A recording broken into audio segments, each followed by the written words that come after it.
Ladies and gentlemen, welcome to the Harris Hill Ski Jumping Tournament. We're glad to have you with us. We now have the opening ceremony coming up. And to do the honors, we'll send it over to Fish.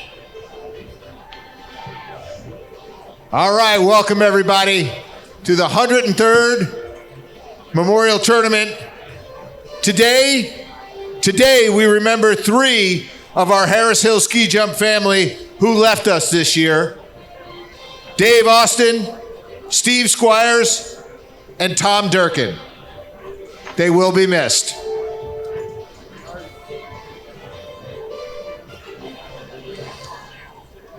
Are we ready to go? Are we ready to go? Here we go! Welcome to the 103rd Harris Hill Ski Jumping Competition. Ski jumpers from the U.S. and around the world are here today to compete in the Pepsi Challenge and the U.S. Cup competition, then immediately following the 103rd Fred Harris Memorial Ski Jump.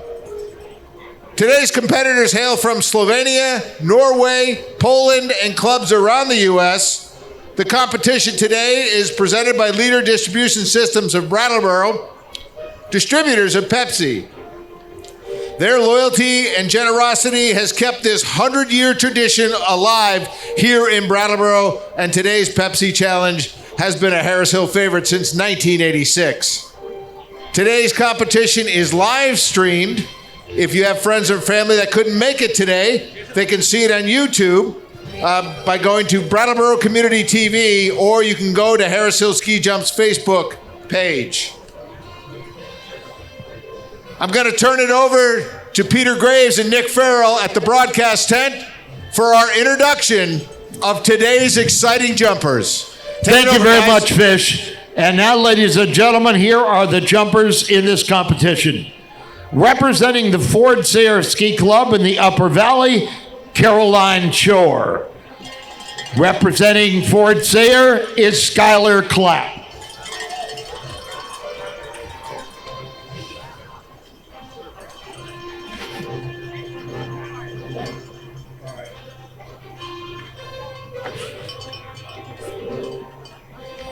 Representing Harris Hill Nordic, Spencer Jones. And from the Lebanon Outing Club, the lone competitor from Lebanon, Galen McCuster. Now the Marlboro Nordic Ski Team, we have local hometown heroes Spencer Knickerbocker and Christopher Lamb. And then from the Norgie Ski Club, all the way from out in Chicago, we have Maxim Glivka. Here, ladies and gentlemen, is Team Norway. Ronnie Andreasen, Sander Bakken, David Bienik, Ole Gravimor, Ole Holt, Fredrik Jevna, and Nora Midstestand, representing Norway.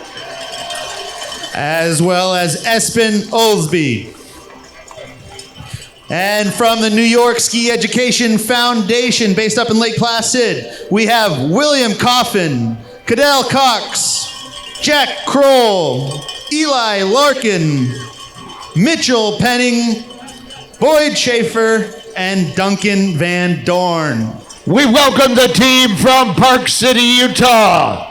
Logan Cadman, Liam DeMong, Luke Miller, Augie Rupke, Seth Rothschild, and Frida Berger Poland. Yeah, now we're into our international with Frida. Also from Poland, we have Viktor Peleka. And our Slovenian competitors, we have Laura Logar. Also a champion from some of these Harris Hill tournaments, we have Ur Rosar and Nekček Čupancic. And ladies and gentlemen, would you welcome the team from the Steamboat Springs Winter Sports Club in Colorado. Patrick Aroni, Everett Baldwin, Nico Bowdry, Langdon Devon, Caden Graham, Mackenzie Maines, Miles Warnicki, and Islay Shell from Salisbury Winter Sports Association. Those are your athletes.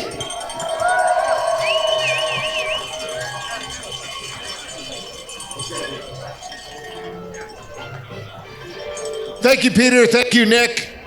Also want to introduce the 2024 junior jumping team. These are members of Harris Hill's junior jumping program, Harris Hill Nordic. They've been practicing and competing all over the Northeast with some outstanding results and some podium finishes. We are proud to introduce you to the next generation of U.S. ski jumpers. Let's make some noise for Miles and Maple Billings, Spencer Jones, Adam Solar, Dempsey Saltis, and Simon Sosi. Come on out. This very promising re-energized program is under the direction of Todd Eidnick. Coach Todd is a former jumper from Brattleboro and our chief of competition for today's tournament.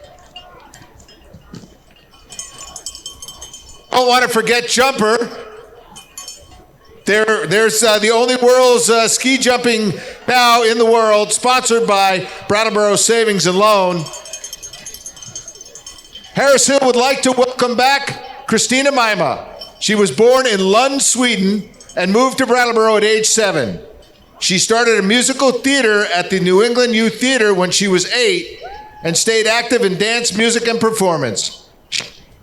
Columbia College in Chicago, where she completed her Bachelor of Fine Arts and Musical Theater. This is Christina's 13th year singing our national anthem, and we're honored to have her. She's a Brattleboro tradition.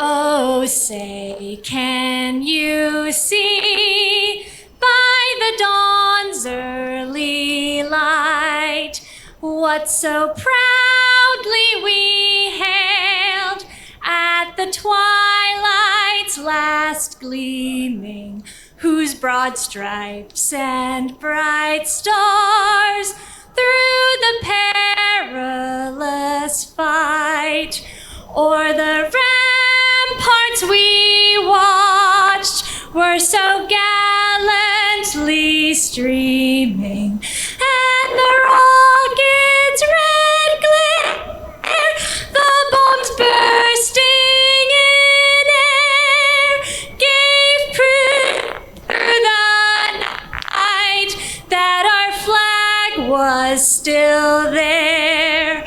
Oh, say does that star-spangled banner wave o'er the land of the free and the home of the brave? All right, give it up for... All right, I'll ask the question again. Are we ready? Jumpers, are you ready? Crowd, are you ready? Let's get them going. Guys, be careful out there. Have some fun. Thanks for coming out today.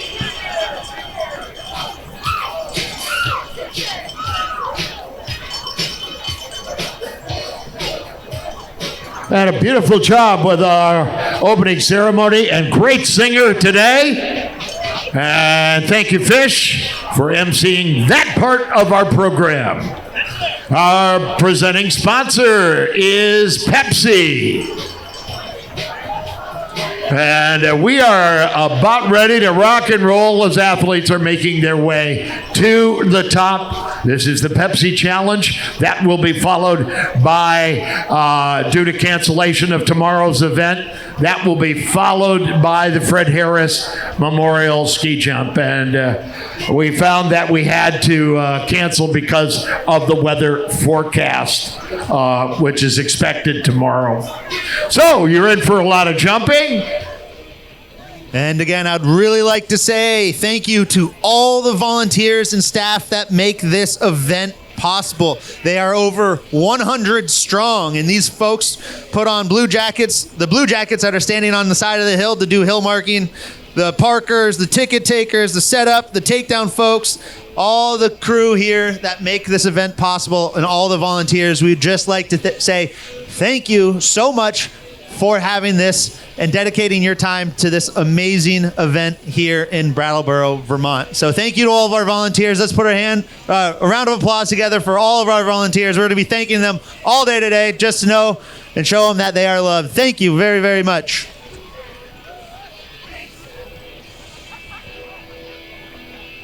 Lots of folks helped make today's competition possible, so a special thanks going out to Evans Construction and crew for their many hours spent making snow, grooming this hill, preparing the hill, which requires a high degree of skill and know-how and a can-do attitude.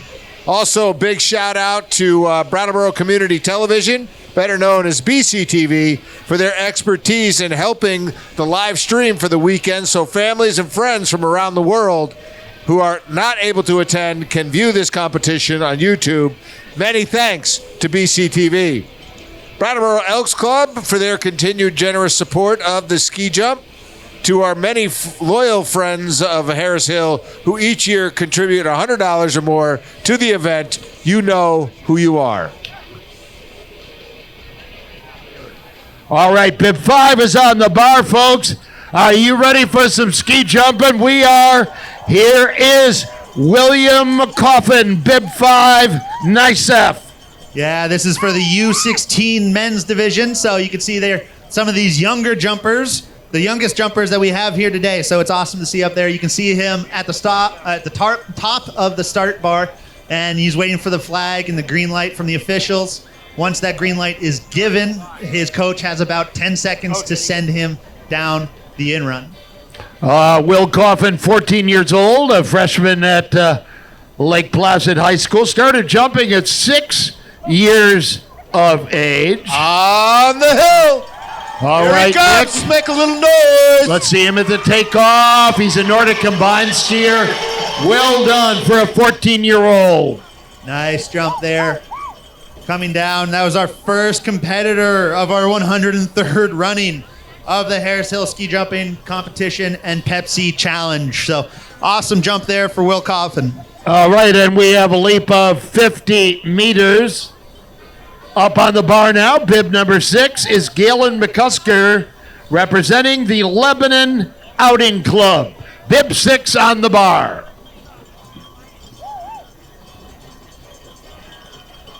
So these athletes at the top, they kind of have like a stoplight to look at. They have a red light, yellow light, and a green light. Okay, thank you. Each have the red lights around maybe 15 to 20 seconds long. The yellow light's around 45 seconds long, and the green light is around 10 seconds long.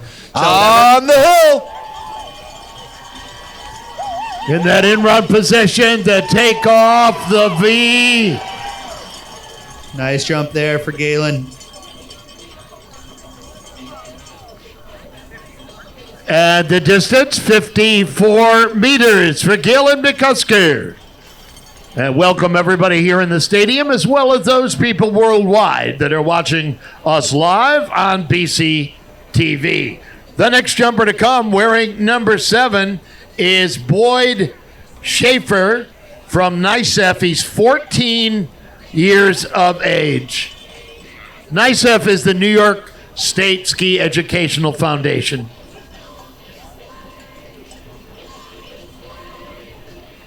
On the hill. All right. And a Nice good jump job there. Near that 60-meter mark. They don't go until they hear Fish say on the hill. It's a trademark, man.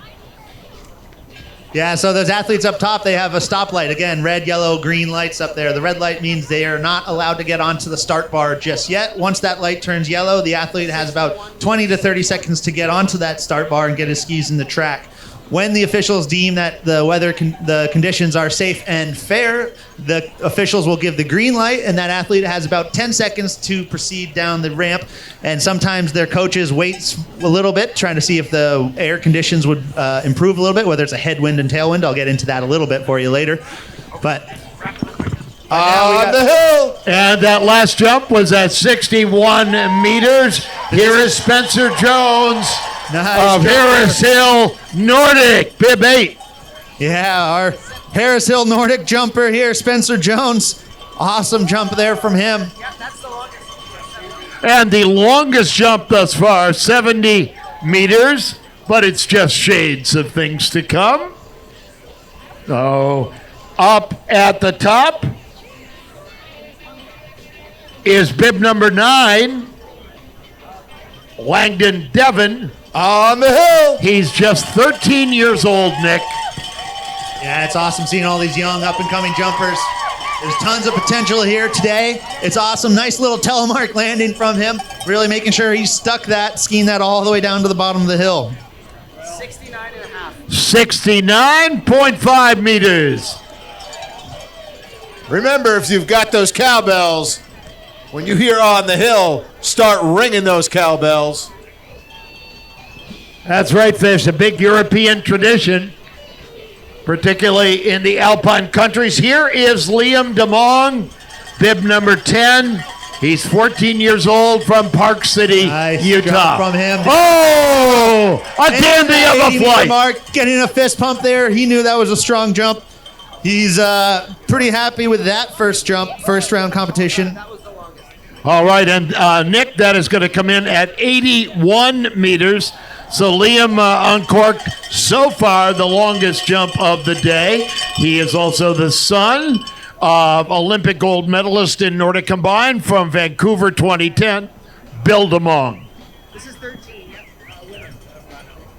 And so that wrapped up our U16 men's category. So their first round, Liam DeMong really throwing down on that one. Nice, solid jump. Now we move on to our U.S. Cup women's division. Right now, we have bib number 13, Isla Shile. Isla Schill from Salisbury Winter Sports Club. Number 13, a great program down there in northwestern Connecticut with a long tradition. Yeah, it's awesome seeing these young women jumpers here. They're some of the future of the sport, just like those U16 men's are. And we're so honored to have these women come here to compete with us today. All right, that jump comes in at 48 meters. And again, welcome everybody as we are going to turn to Caroline Shore from the Fort Sayre Club in Hanover, New Hampshire. On the hill, let's make a little noise. She's also 14 years old and goes to the Richmond Middle School in Hanover. Well done. Nice solid V there from her. Nice technique. Nice solid telemark landing. 62 meters on that ride. Good jump there for Caroline. All right, and number 15 On the is hill. ready to go, you guys. This is Mackenzie Maines out of Steamboat Springs, Colorado. Oh, yeah, she was trying to milk that one as much as she could. Get a little more distance out of there. That was a nice jump at 68 meters. And that was the longest of the women's class. So, yeah, we just finished up that women's U.S. Cup division. Now we're going to move into our men's U.S. Cup division. We're going to change the start gate a little bit, adjust the starting speed. Some of these athletes are a little bit more seasoned and have a little bit better technique and have been jumping a little longer than some of these people. So we might see some far jumps. I know there's some awesome, capable jumpers in this division for the U.S. Cup men's. I know Maxim Glivka is here. Penny Mitchell and Duncan Van Dorn are very strong competitors too. So we might see some really far jumps in this division. So let's see. We have an athlete sliding out onto the bar for our U.S. Men's Cup. All right, Nick, thank you. This will be Seth Rothschild, bib number 18 from Park City, Utah. On the hill.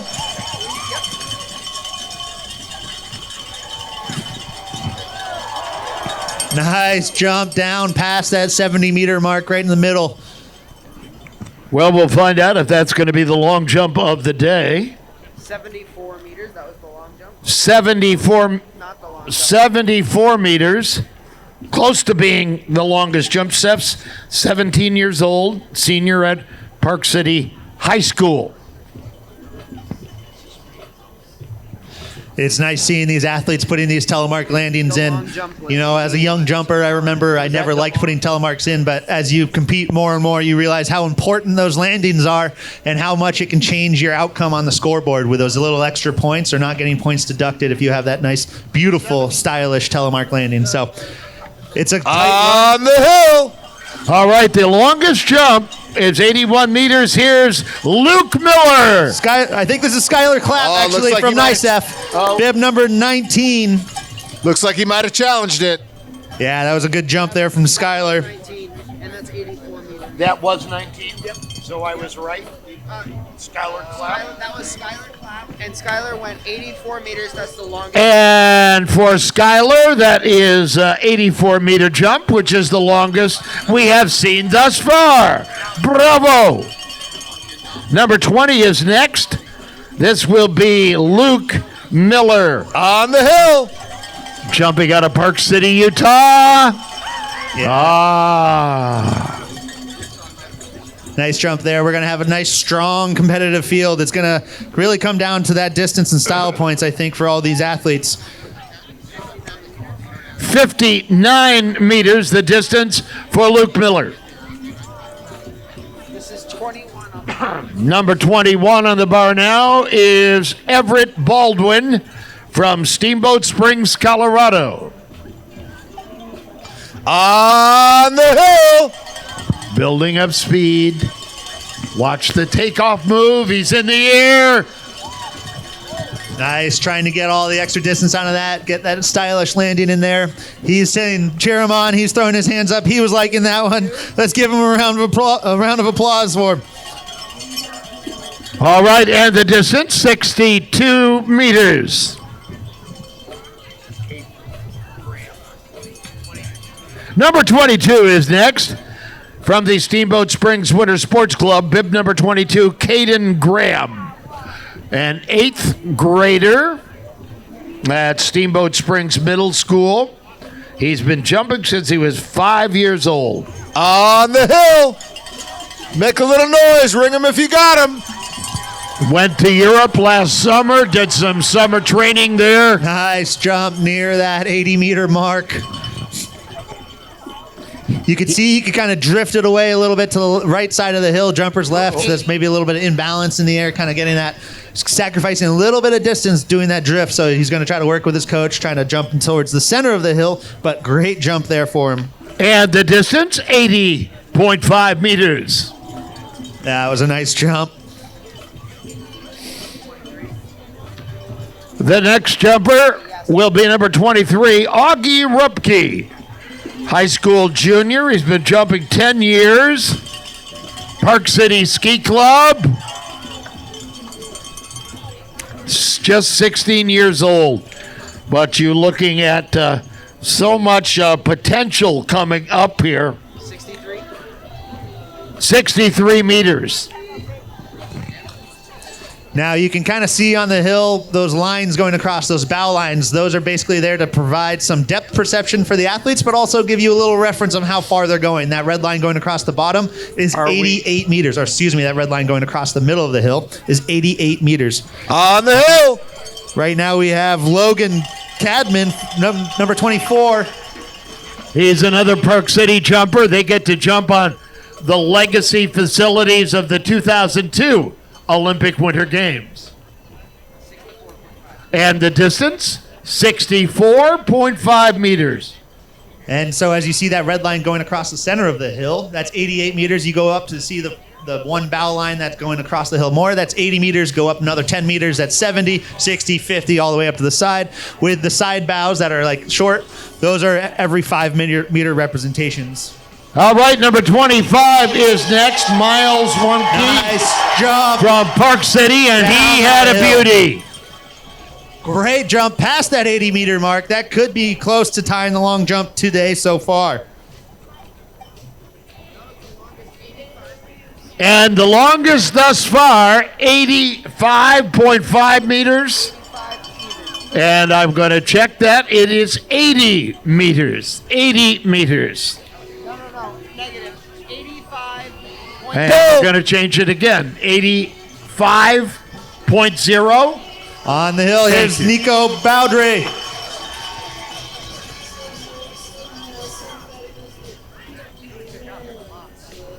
Yeah.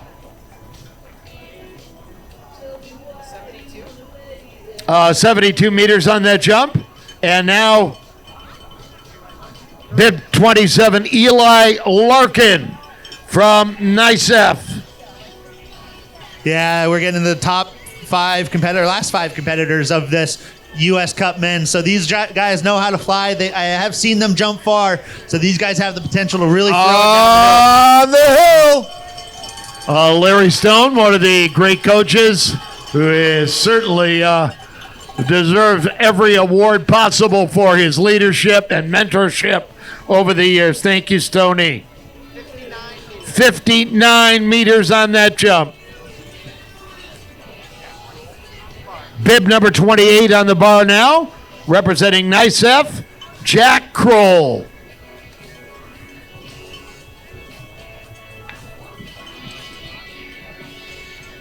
Hope you're having some great fun here today watching these original extreme sport athletes. On the hill.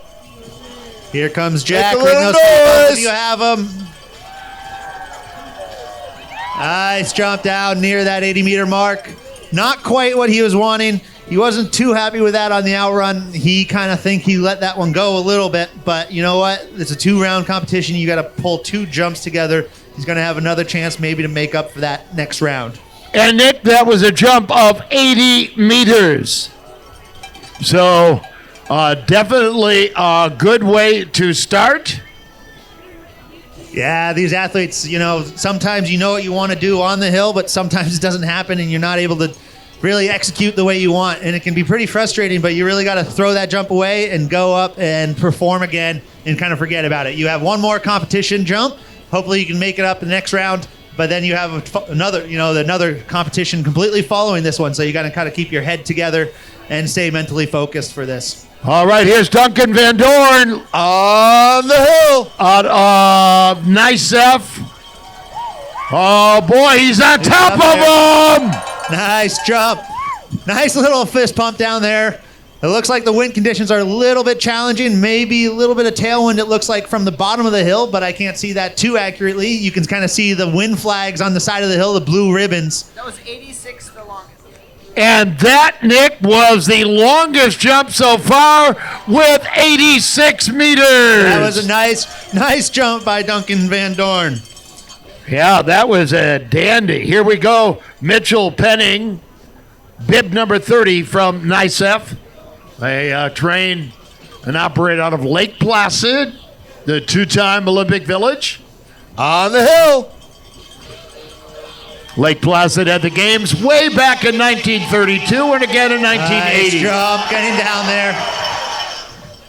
Really like the aggressiveness of that jump, Nick. Yeah, he was really trying to get out over those skis, really pushing on it. But again, those wind conditions today, it seems just a little bit of a breath of a tailwind from what I can see down here. So think about a tailwind as like a vacuum pulling you down. You know how an airplane takes off going into the wind? You would like a headwind. It kind of creates a cushion of air underneath your skis and helps you travel further. So might be a little not too great with that wind right now, but that's just an outdoor sport. That's what happens.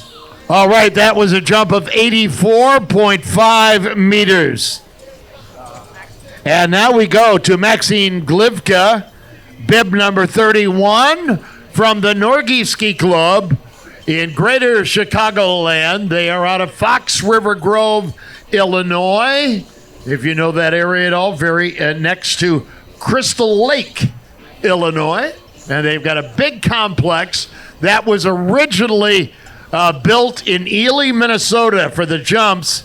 The entrance to the Boundary Waters, if you know that area, well, they decided they didn't want to do any jumping anymore, so the jump was dismantled and brought down to the Norgie Ski Club in Chicago. It's a very interesting story.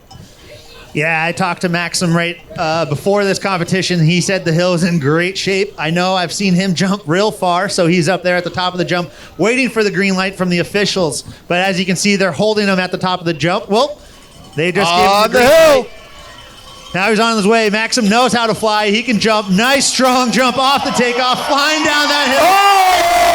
Oh, baby! Fist pump. Great jump. Little bit of a jump at the end. He was excited. Still fist pumping out there. He knew he just threw one down past that 90-meter mark for sure. Let's see what the official distance is. And we picked it up right now. 96 meters, baby!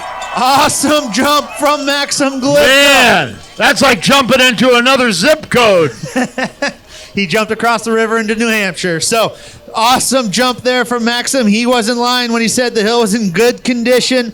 He knew he wanted to throw down with that one, and he did. He's sitting strong, probably in the first position after that U.S. Men's Cup, because that was our last jumper in the U.S. Cup. Now we're moving on to our Masters division. We have some awesome names from Europeans here. This is Patrick Aroni. They're coming out of gate 21. This is our Masters division. Again, we have some strong jumpers. We have some of our Norwegian jumpers competing in this division as well as some of our local heroes, Spencer Knickerbocker and Christopher Lamb. So,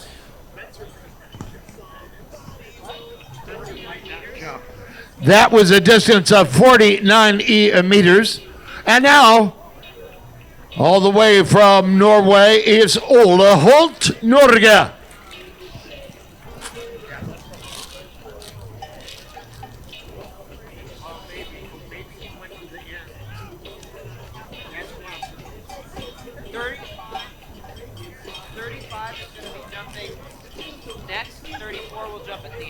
Okay, actually, 34 is going to jump a little later on. So now we go to bib number 35. This is Espen Olsby, Norge. A lot of jumps all over Norway. Traditionally, they've had a fantastic team.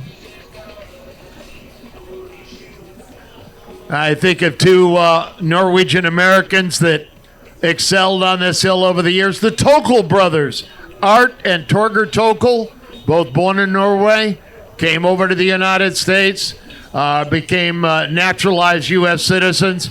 Torger, in fact, who won here many times, lost his life with the 10th Mountain Division in Italy in the last 3 weeks of World War II. He was indeed a legend. we have our Norwegian visitors, Espen Olsby, sitting on the bar. He's got the green light.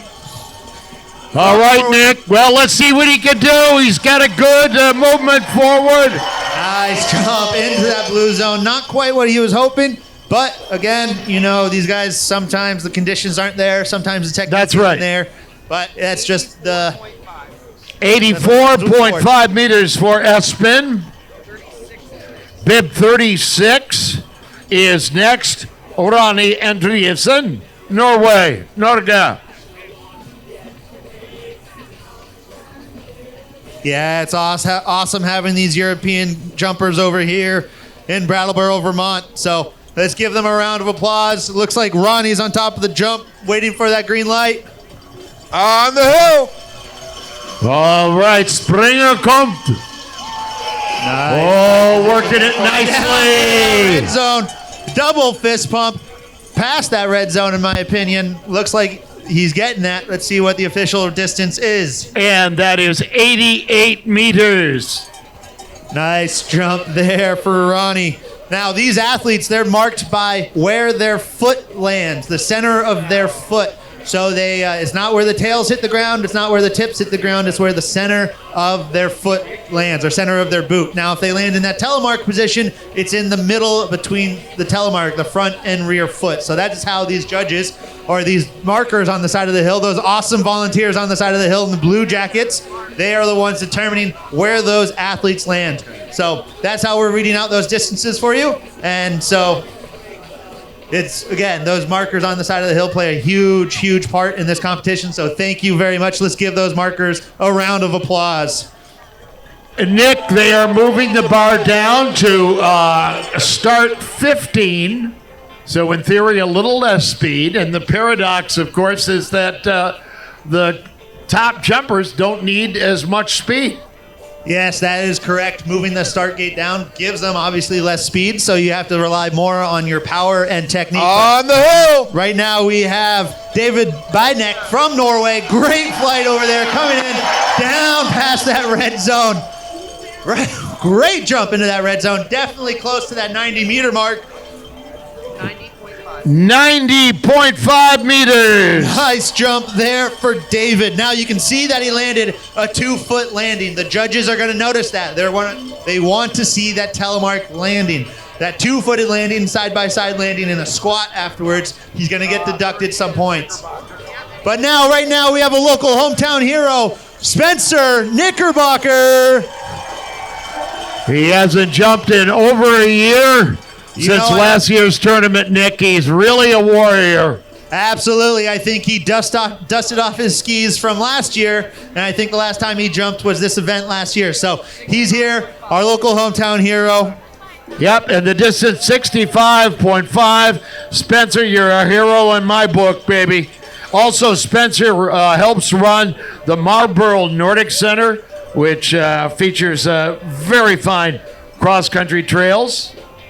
Well done. He's also related to the Galanis family as well. Jim and Joe and the other brothers. Jim and Joe, both Olympians. All right, we're ready now to move on. This is bib number 39 out of the Marlboro Nordic Club, Chris Lamb. Another local hero, also one of my teammates while we used to compete together. He's a 2-time champion of the Fairfax Memorial Memorial Trophy. Let's make some noise for Chris Lamb. Nice flight there, getting in there. He too also dusted off his skis for this event. So it's awesome to see Spencer and Chris here competing still, even after they retired. Yeah, amazing. And the distance for Chris Lamb, 80 meters. Well done, Chris. That was a nice jump there for Chris. Now that ended our Masters division, and we're going to move on to our Open Women's division, which are our European friends. Oh, just kidding. We have bib number 34. We have another athlete still in the Masters division. Bib number 34, Oli Holt from Norway. On the hill. Make a little noise. Our last jumper of the Masters division now. Good up. Always 58 years old. Amazing. He keeps jumping and jumping and getting better and better. 81 meters, the distance for Ola Holt, Norway.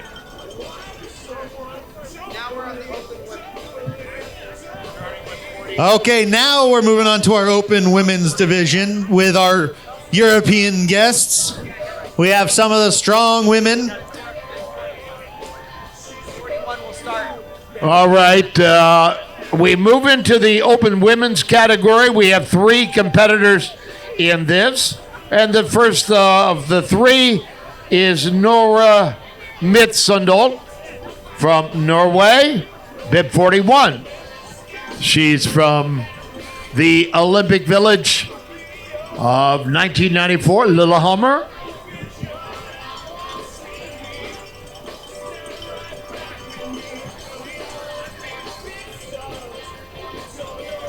On the hill.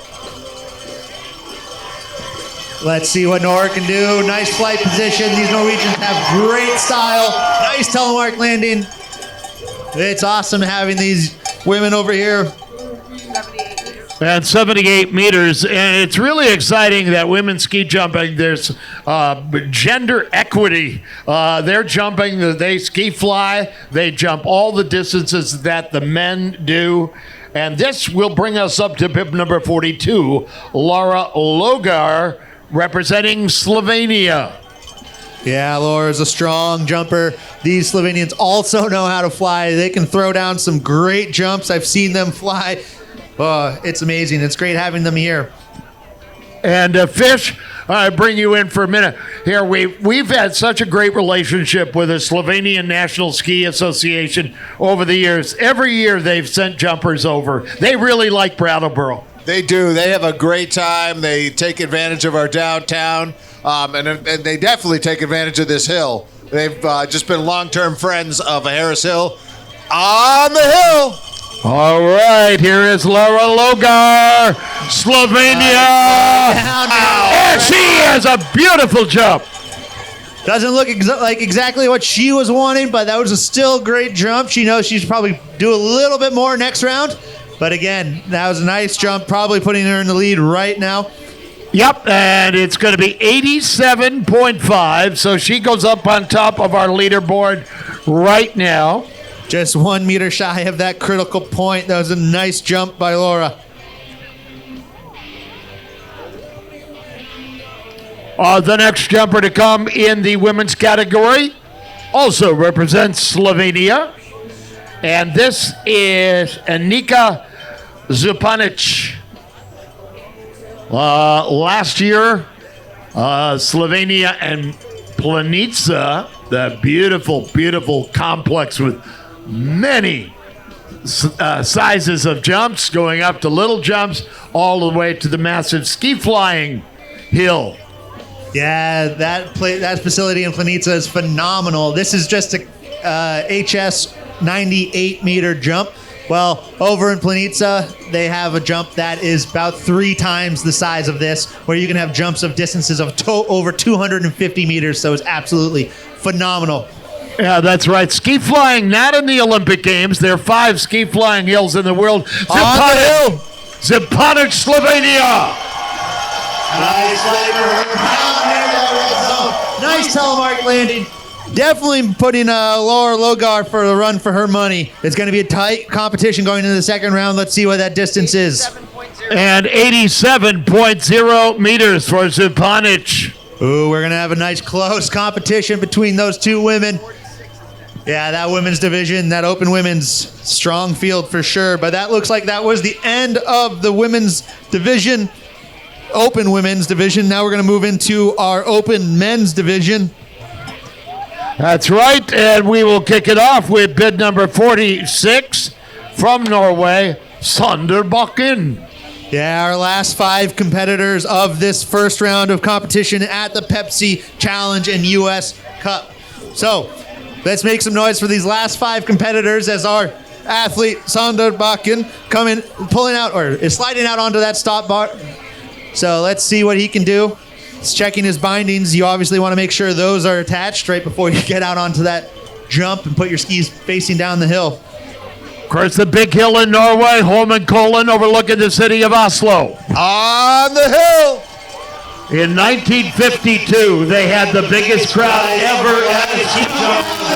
Yeah. That's a beautiful jump. They're Wonderful stylish. jump. Definitely past that red line. And he comes in at 90 meters. Solid jump there from Sander.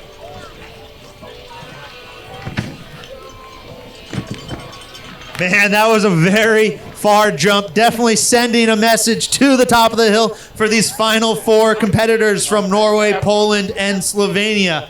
4 more to go in this first round of competitions. Yeah. He just sent a message up there saying, if you guys want some of that prize money, you have to throw down. So it's going to be close for these guys, and they know that they have to perform. You know, when Fred Harris looked at a place to build a hill, and it's one reason the trees are left there, there's a pretty good wind break with all of those trees lining the hill. In Europe, where sometimes they don't have those conditions, they put up big wind screens. This is Ola Gravemont, 47. Nice jump, nice stylish flight there.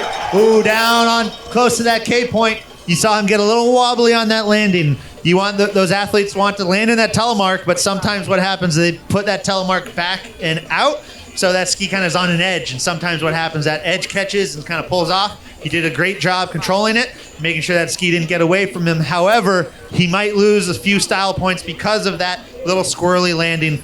So those judges will probably notice that, maybe deduct a few points, but that was a nice jump there for Ole. All right, 86.5 meters.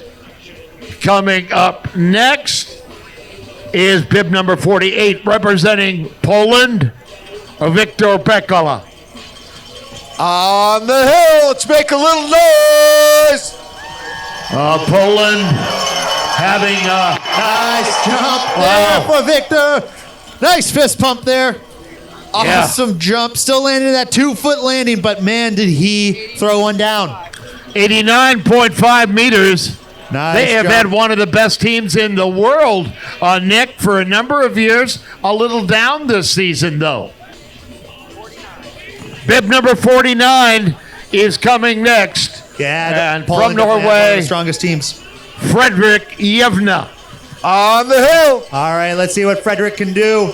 Nice flight, nice wide V, coming down close to that K point. Fist pump there, nice solid landing. So it's going to be real interesting because Frederick had a nice telemark landing. However, Victor had a 2-foot landing. So this is where those judges and style points are going to come in big. 88.5 meters a distance for Frederick Yevna. Norge. Yeah, so Victor and Frederick are only a meter apart. Same with Sanderbakken. But this is where that style is really going to play a big, big role. That's right. And on the scoreboard, you're seeing just the distance.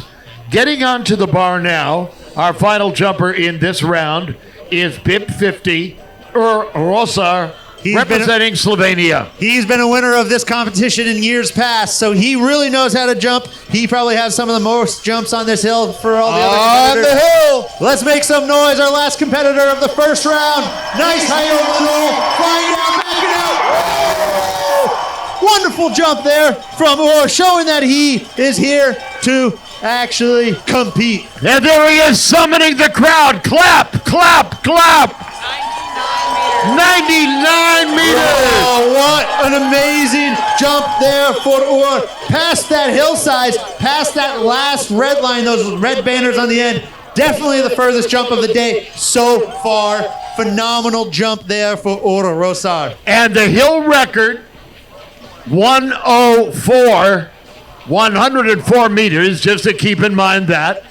Yeah, they're getting close to that hill record. It would be awesome if they were able to set one of those today. However, these athletes, they really know how to throw down. We had some awesome jump.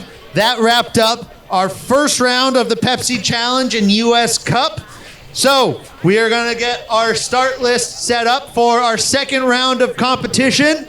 So we're going to take a little bit of a break here, get those athletes back up to the top of the hill. I don't know yet, Nick.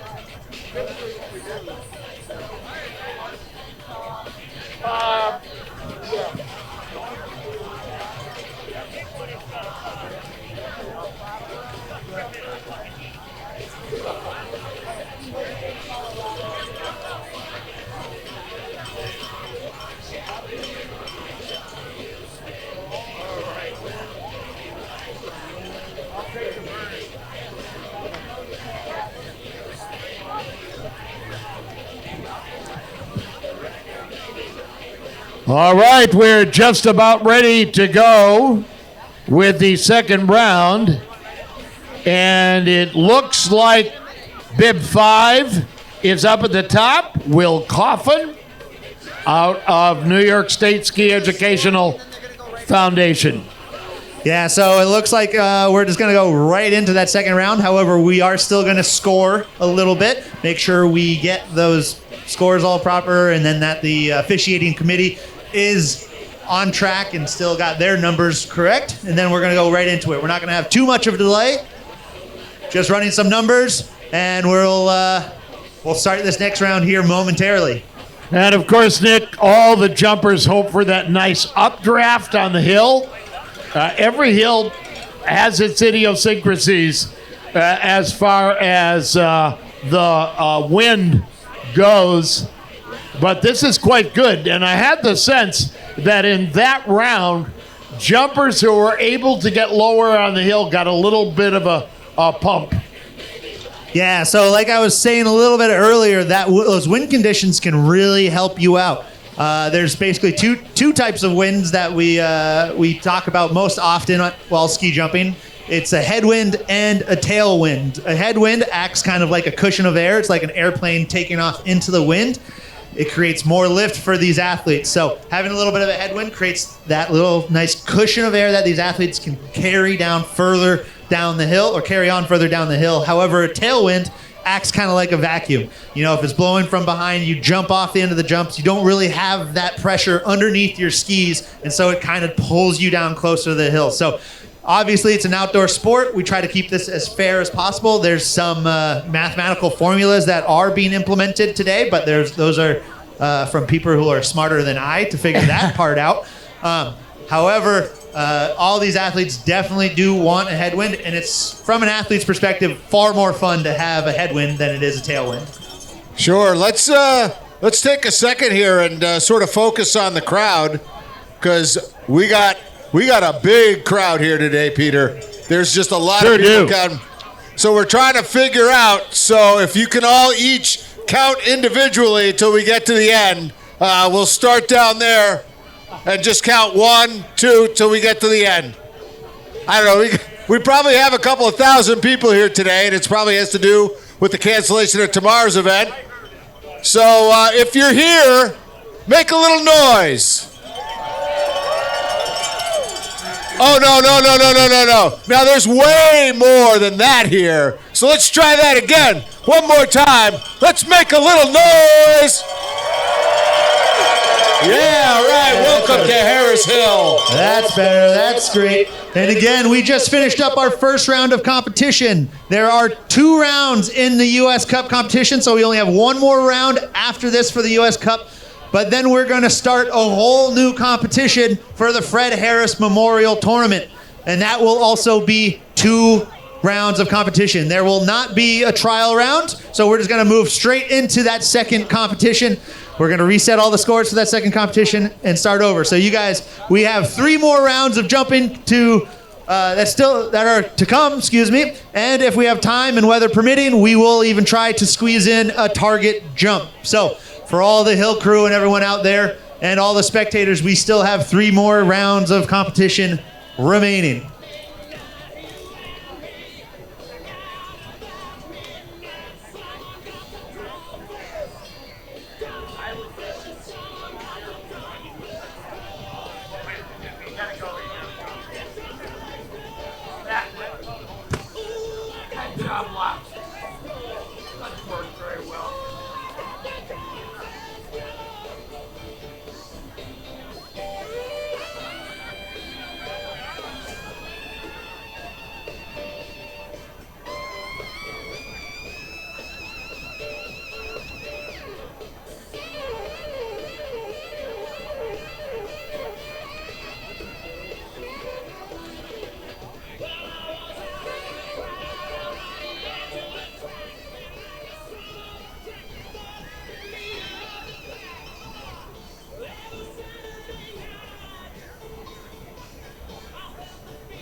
Looks like Brattleboro Community TV had that doggy cam going on, getting all those dogs that are here today.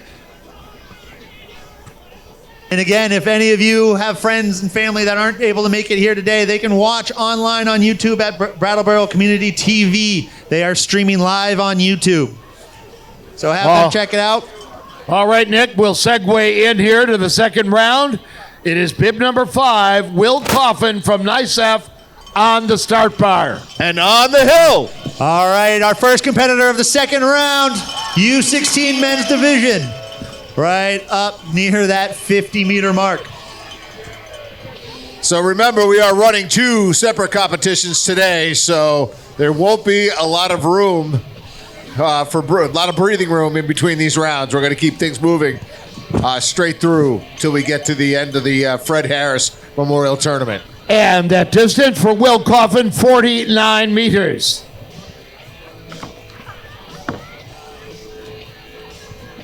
And the next jumper will be wearing number 6, Galen McCusker from the Lebanon Outing Club. Yeah, he's up the road. On the hill. In Lebanon. Let's make some noise for Galen. Here he comes.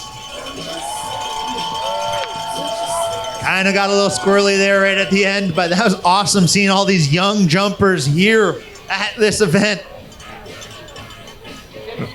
53 meters.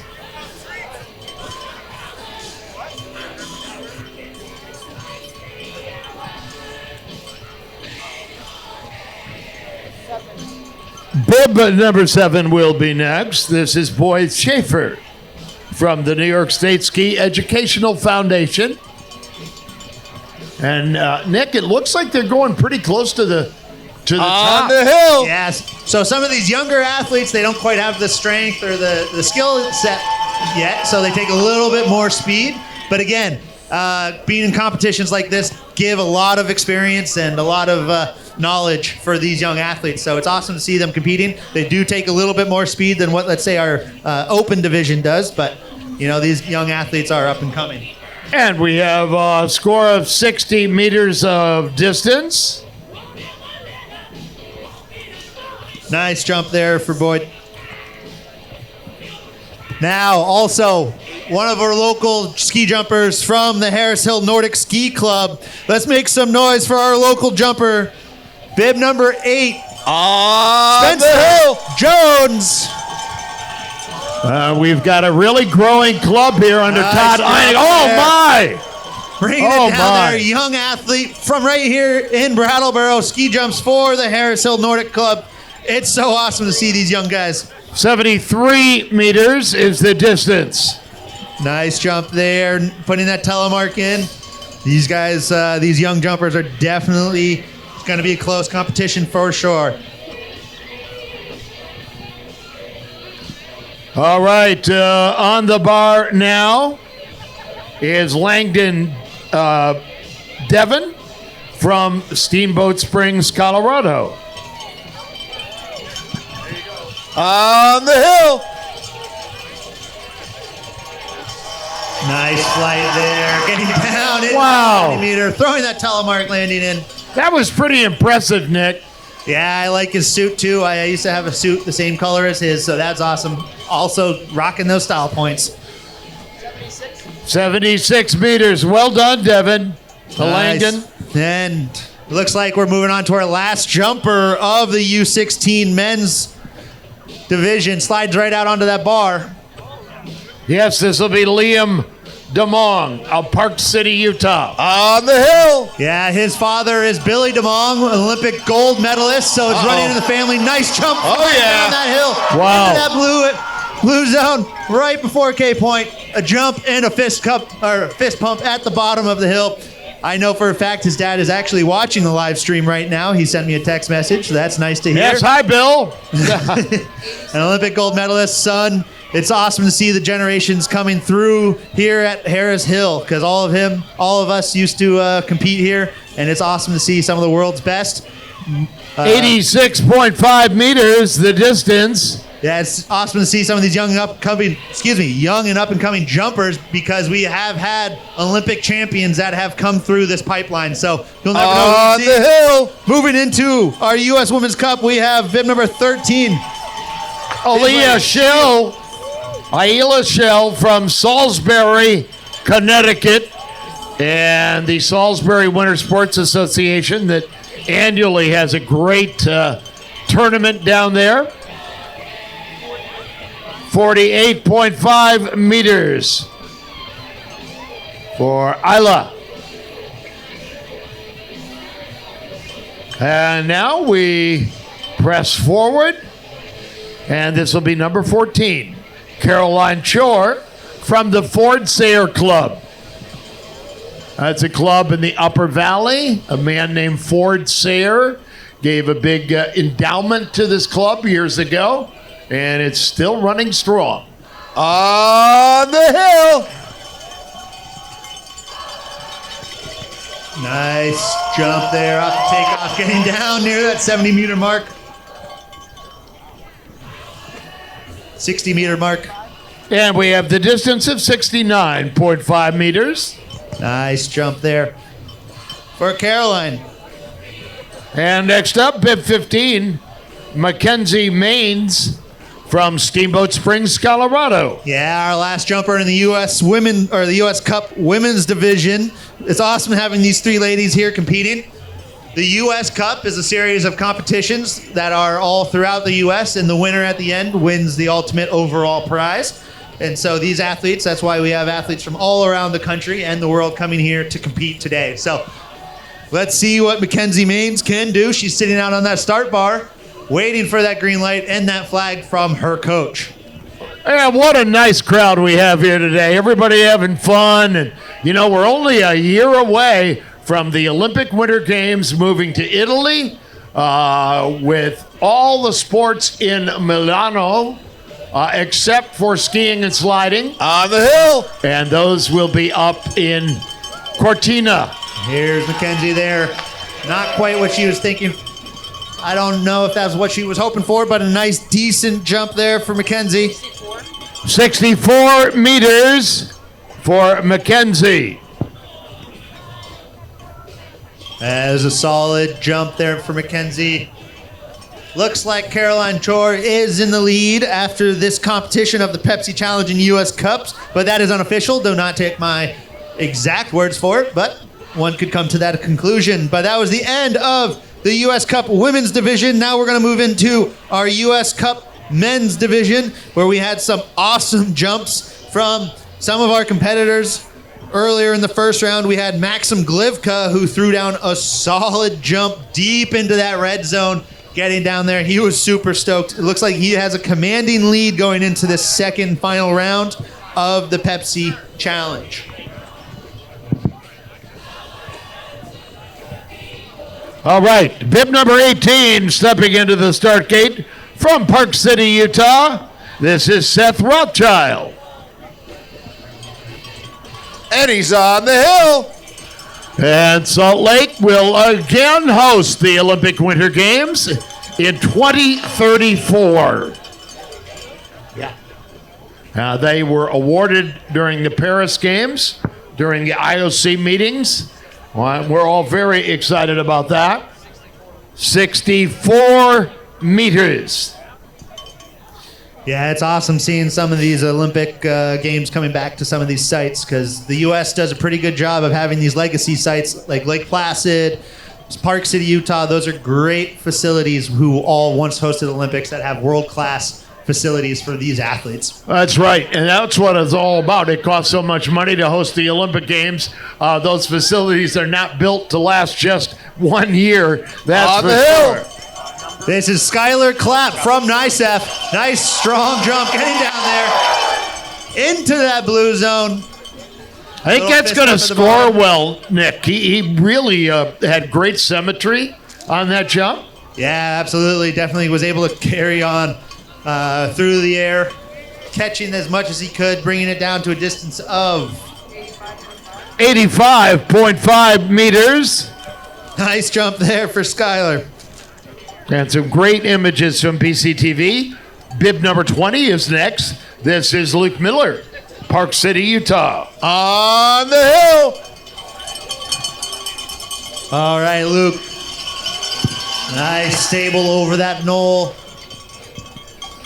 Peter, the knoll is that the top of the jump where the hill starts to get steeper and steeper. That's what we call it. So I realized I had not told you guys what that was yet. So that knoll is right where that Pepsi meter, or not Pepsi meter, Pepsi sign is, right on there. That big, beautiful advertisement. And our big title sponsor for our Pepsi Challenge here today. 61 meters on that last jump. And now the Everett hill. Baldwin, bib number 21, Steamboat Springs, Colorado. Nice there, getting that nice telemark landing. I love that, nice stylish. These kids making sure that is ingrained in their head every time they jump. Having that telemark landing is a solid plus. 64.5 meters for Baldwin.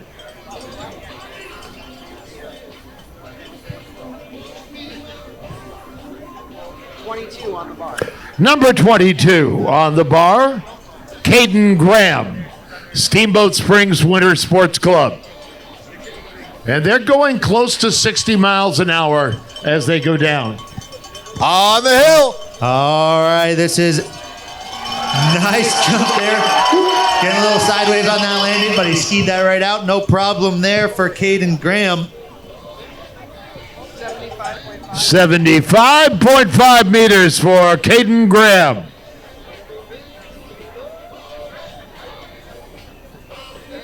And getting onto the bar now, Augie Rupke, bib 23 from Park City, Utah.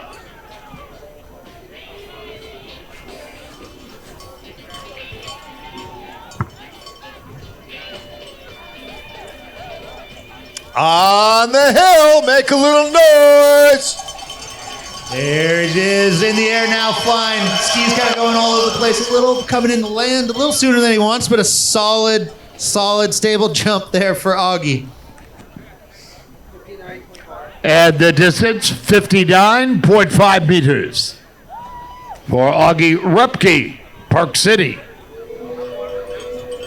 And then number 24 is coming now, Logan Cadman from Park City. Those of you watching at home see the camera pressed in to our next jumper. On the hill. Moment of visualization, almost a Zen moment, and here he comes. Nice solid jump there for these young athletes. 64 meters. 64 meters. And getting set on the bar, number 25, Miles Warnke from Park City, Utah.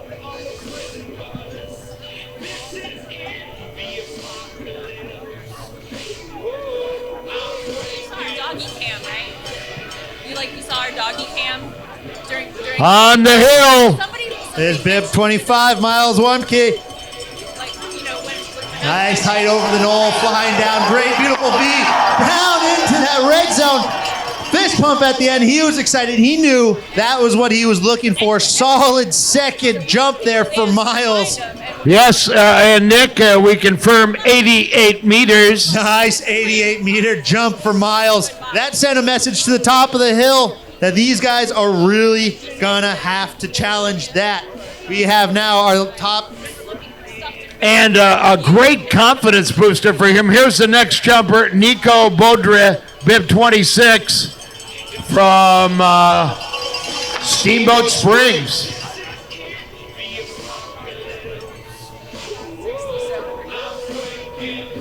Distance on that jump, 67 meters. All right, now we're moving into our top 5 competitors of the U.S. Men's Cup division. We had Miles throw down a nice solid 88-meter jump. These remaining guys know how to fly. They're young athletes. They're trying to get the best they can, but we know some of these guys really can throw down. On the hill. This is Eli Larkin, nice up, bib 27. Looked like a little bit late off the takeoff there. Not quite exactly what he was looking for. So what you're trying to time that takeoff to, you're going down the hill at about 55 miles an hour, and you're just trying to time immediately right at the end of that jump. So it's like if you're a little bit late, you're taking too much time to jump. It's like running off a diving board and being a step too late. You have nothing to push off of and jump there. All right, that 67 meters. Here's Jack Kroll, number 28, from the New York State Ski Educational Foundation. On the hill. All right, let's see what Jack's got. Nice jump flying down there into that 80-meter range. Not quite what he was hoping for. He was really hoping to get some solid jumps today, but those 2 rounds weren't quite what he was hoping it looked like, at least from his body positioning. But luckily, he's got a whole brand new competition after this to reset and compete with.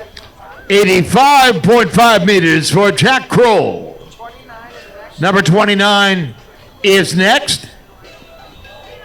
His last jump was at 86 meters. This is Duncan Van Doren from NICEF in Lake Placid. Fish, he's getting set at the top. Yeah, these are 3 final competitors in the U.S. Cup men's division. Duncan's waiting for the green light. And you just want to quiet the mind there. Just rehearse what you've done so many times. Absolutely. When you're sitting up on the start bar, you don't want to be thinking about too many things. A lot of stuff On is the happening hill. all at once. So focusing on 1 or 2 things is all you can work on. Nice jump there.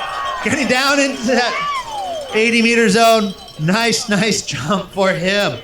Yeah, a dandy. 82.5 meters Good for jump Duncan there Van for Doren. Duncan.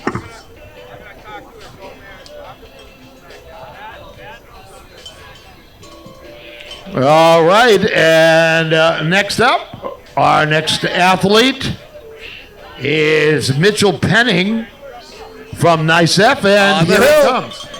All right, in the air. Nice height over the knoll. Getting down into that red zone. Awesome jump from Mitchell. That's what he was hoping for in that first round, but he definitely threw that down into the second. Yeah, he's going to like it. 90 meters. Nice jump there for Mitchell. Kind of closing the gap for our next jumper, Maxim Glivka, who had a jump of 96 meters in that first round. He had a nice solid lead after that first round, but he's going to have to perform. It's 2 jumps that you have to pull together and string together to take the win here today. So this U.S. Cup men's division, our final competitors coming right up. They're adjusting that start bar for him because he had a nice far jump. And we'll see what he decides to do, what the officials decide to do. Right, with and that second. Nick, they're going down to bar 14 for bib number 31, Maxim Glivka. Yeah, so those officials are lowering that gate just a little bit just to keep that within a safe corridor for these athletes. Like I said, that big red line going across the hill in between the blue and red banners on the side of the hill, that's the K point, the critical point where the hill starts to flatten out. So the further you go down past that, the flatter and flatter it becomes to land. It is to land on. So it's a harder and harder landing. So we obviously want to keep these athletes safe. But, you know, these guys have some real skill, and they can really throw down and have some far jumps. And Maxim showed us that earlier this morning. He had a 96-meter jump, one of the longest jumps of the tournament. I think he's the nephew of a man who retired the trophy here, the famous wing ski trophy. On the hill. Yeah, all right, let's make some noise for Maxim. He had a 96-meter jump first round. Nice power off that takeoff. Flying down the hill, down past that red zone. Not quite as far as he went in the first round, but remember, he did reduce the speed a little bit, so he's going to get a little bit more of gate compensation. I really like the technical style. He was so patient, and he just waited for things to unfold, and that magic carpet brings him into an 89-meter jump. So all in all, he's Nice had a jump good there day. for Maxim. Yeah, I know. Not the longest jump of that round, but he had a solid jump in the first round. Right now we have in the Masters class, bib number 33, On Patrick the hill. Arnone. He is 58 years old, folks. Yeah, From coming this- out here, strapping those skis on, competing in the Masters division. That was our first jumper from the Masters division. Yeah, and he's out of Steamboat and has done a lot of Galendi jumping. Actually, one of the first events I ever announced was a Galendi jump at the Purgatory Ski Resort near Durango. Good job, Patrick. 45 meters the distance. Yeah, it's awesome having all these guys. We have a lot of masters here as well, some old-time ski jumpers who kind of come out of retirement just for this event or some of the other events around the country. So it's great seeing them there, seeing them here, and we just we welcome them, and it's awesome showing us that we can still do it if our heart is into it. So But again, guys, if you see any of these ski jumpers, feel free to take photos with them, get their autographs, have them sign a shirt, get some memorabilia over by the vendors. These guys don't mind signing autographs or taking photos, so feel free to take some photos with these athletes. You never know. These are up-and-coming jumpers, and we've definitely had some Olympic champions come out of this event before in the past, and high-class, world-class level ski jumpers from here. So you never know who will be the next Michael Jordan of ski jumping. That's right. And we segue into bib number 34. This is Ola Holt from Norway. And here he comes. On the hill. Nice jump into that blue zone. Little launch on the counter slope on the outrun there. 81 meters for Ola Holt.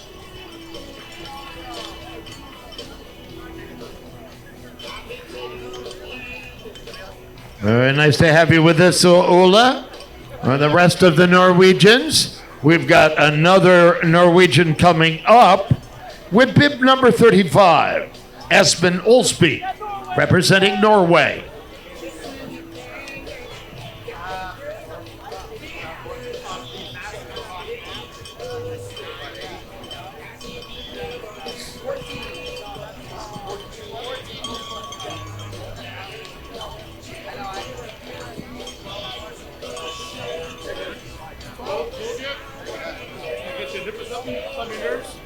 Oh, looks like they're changing the bar up there on the top. Yeah, I got 2 of them.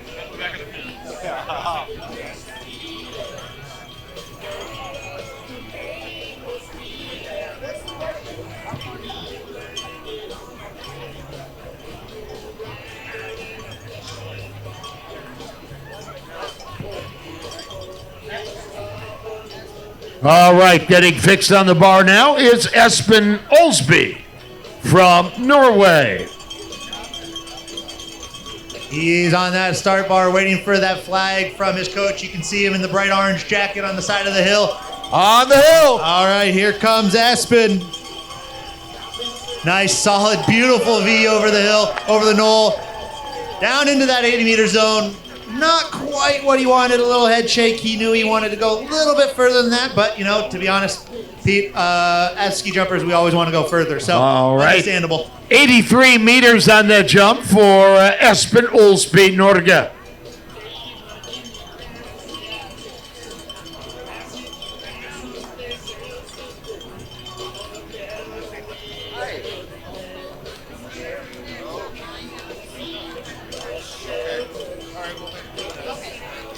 Yeah, this Masters class, we had a nice jump of our next jumper of 88 meters from Ronny Andersen from Norway, but we also have local heroes like Spencer Knickerbocker and Chris Lamb in this division too. These Masters are here to have fun, and here you guys cheer them on. So, the distance of 88 meters in this first round, our next competitor, Ronny Andreasen from Norway. On the hill. Nice jump over the knoll, power coming in. Not quite as far as his first jump, a little bit shorter, a little bit of the hand wave. That wasn't quite what I was looking for, but we'll see what the distance is. 80 meters is the distance on that jump for Anthony Asen. And coming up next, pick number 37 will be David Binik from Norway.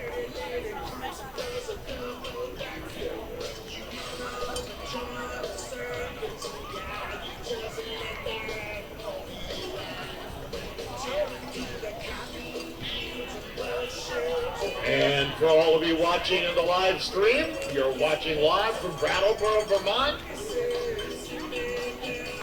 And again, this is the second round of our first competition of the day. Second and final round of the first competition of the day. On the hill. Nice flight over the knoll. zone. Didn't want to put that telemark landing in. That's the beauty about the Masters class. They're not too worried so much about style because they're here to have fun. 87.5 meters for David. Yeah, this is our second and final round of the Masters Cup or of the Pepsi Challenge competition, and we're going to follow it immediately by another one. Right now, from Brattleboro Nordic Ski Club, local hometown hero Spencer Knickerbocker. Nice jump into that 70-meter mark, dusting those skis off for this weekend. Hasn't skied since last year.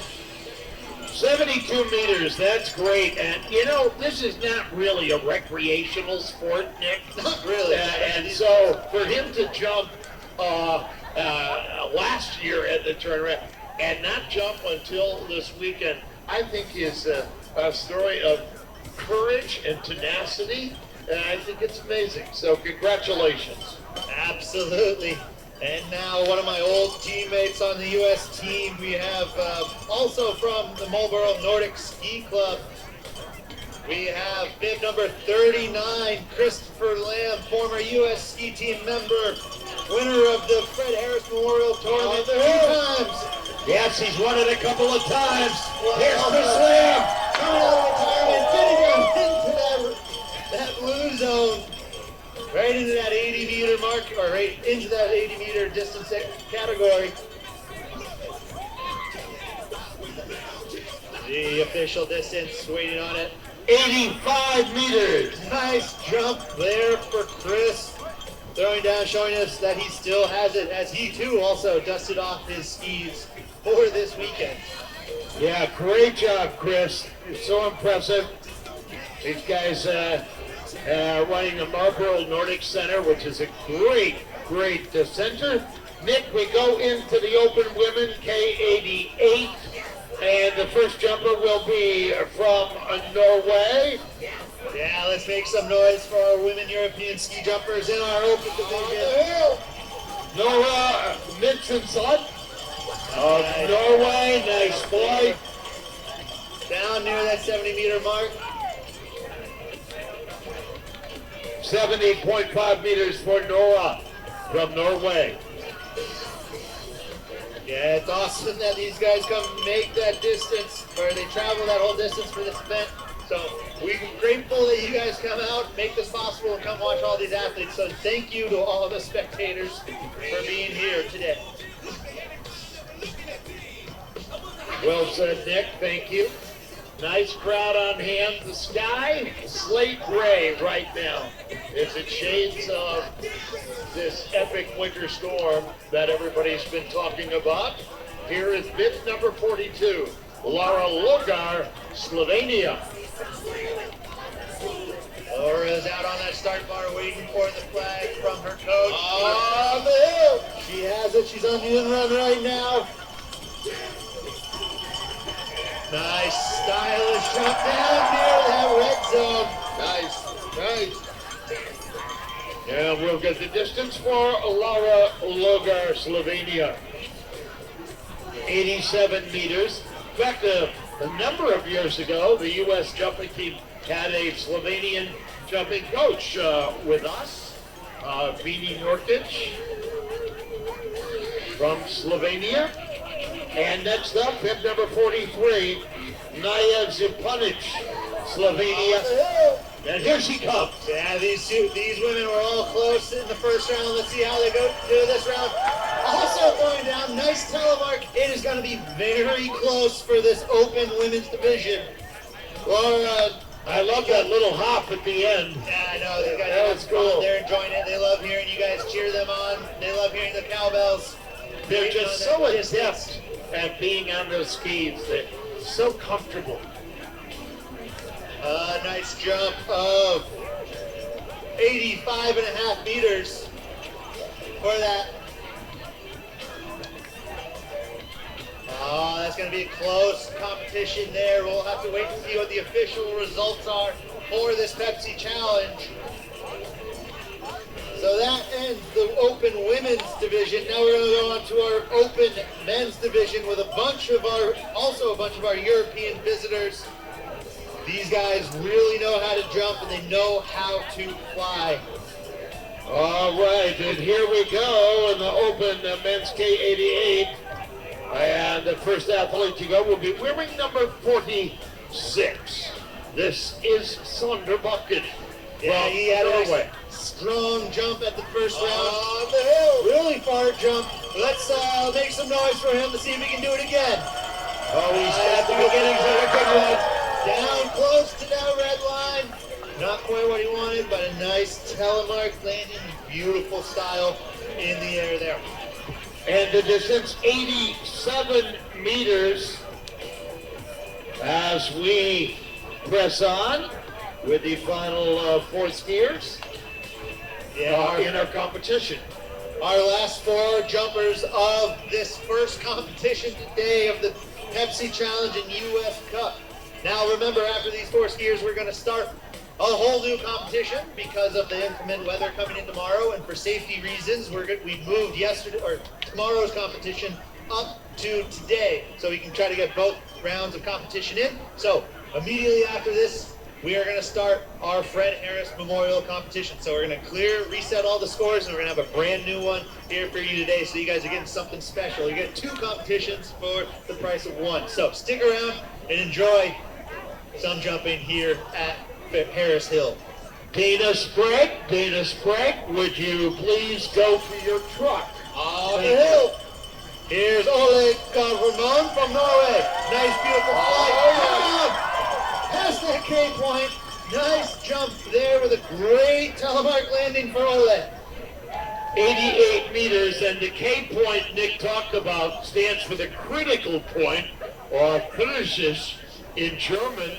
And that is the engineering point where the hill begins to flatten out on the landing hill.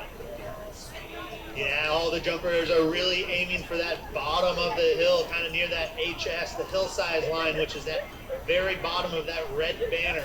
We always want to jump as far as we can, but we have to keep that within a safety corridor here. And so we're having a blast keeping them there, but these guys, us jumpers, we want to jump as far as possible. All right, and next we have our jumper from Poland, 48, Victor Bekola. Victor had a nice jump in the first round. Let's make some noise. Our final 3 skiers in this competition from Poland. Nice power off the takeoff, coming down here, a little bit short of that red line, but a solid performance there for Victor. 87 meters for Victor, 87 meters.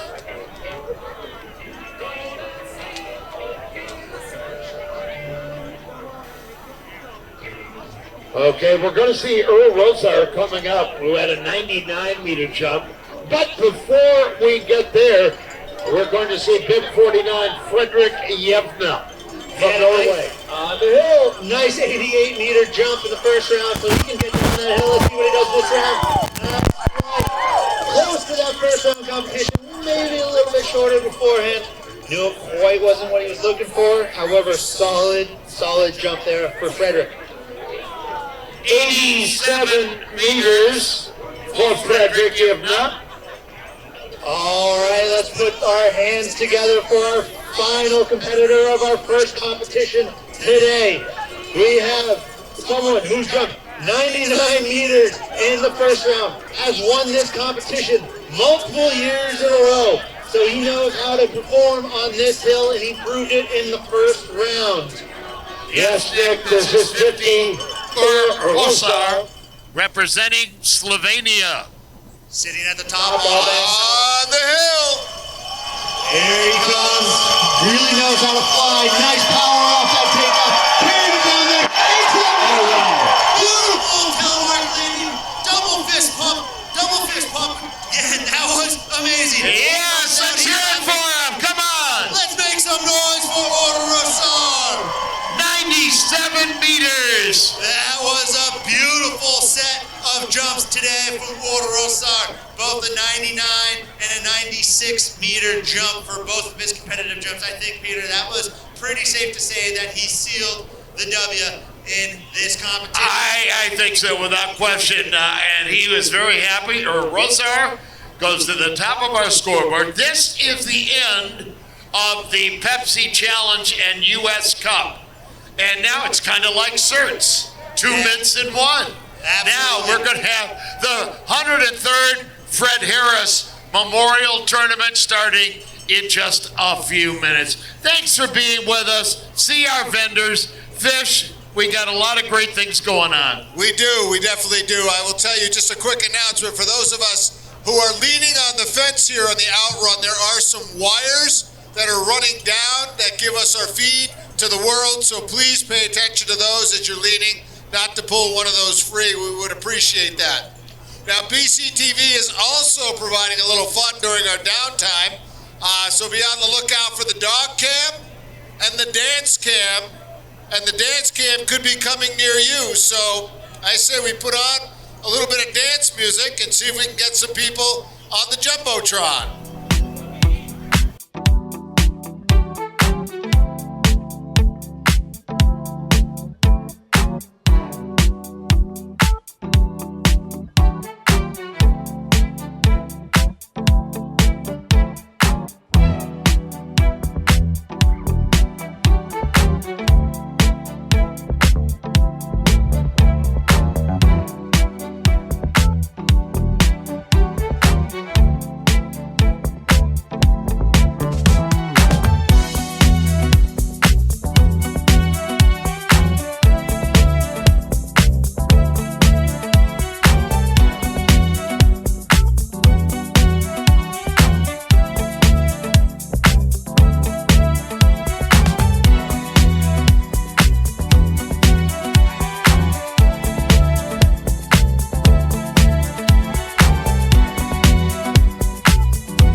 Yeah, okay. Well, they started that round before informing the announcers that we just begun our first round of the Harris Hill Ski Jumping Complex.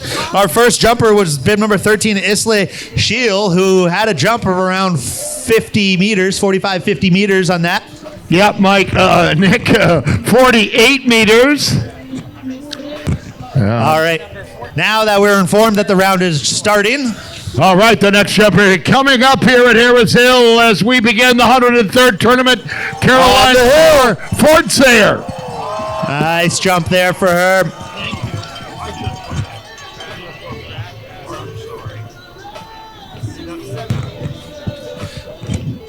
And the distance on that, 67 meters.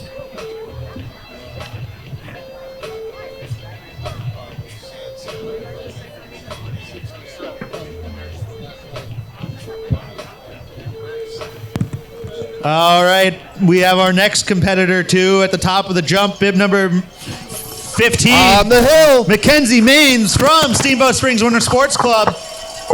Nice jump there for her. Yeah, good job. This is a great telemark landing for sure. And again, folks, this is a brand new competition. This is tomorrow's competition today. We are the future right now. So 64 meters on that leap. So these athletes are getting a brand new set of ski jumps, 2 competitive jumps. This All is right. the start of the first round. And here we go with bib number 5, Will Coffin from NICEF and Lake Placid, New York. On the hill. Yeah, this is the men's U16 men's division. Nice jump there from Will.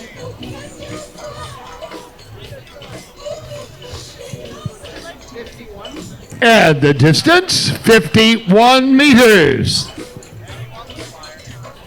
And we do thank the people who are tipping their announcers with liquid courage. We appreciate that. Thank you.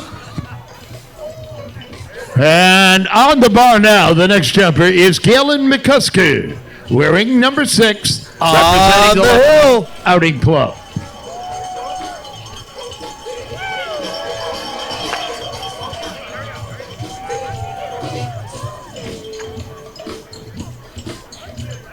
Little hop right there at the end for Galen.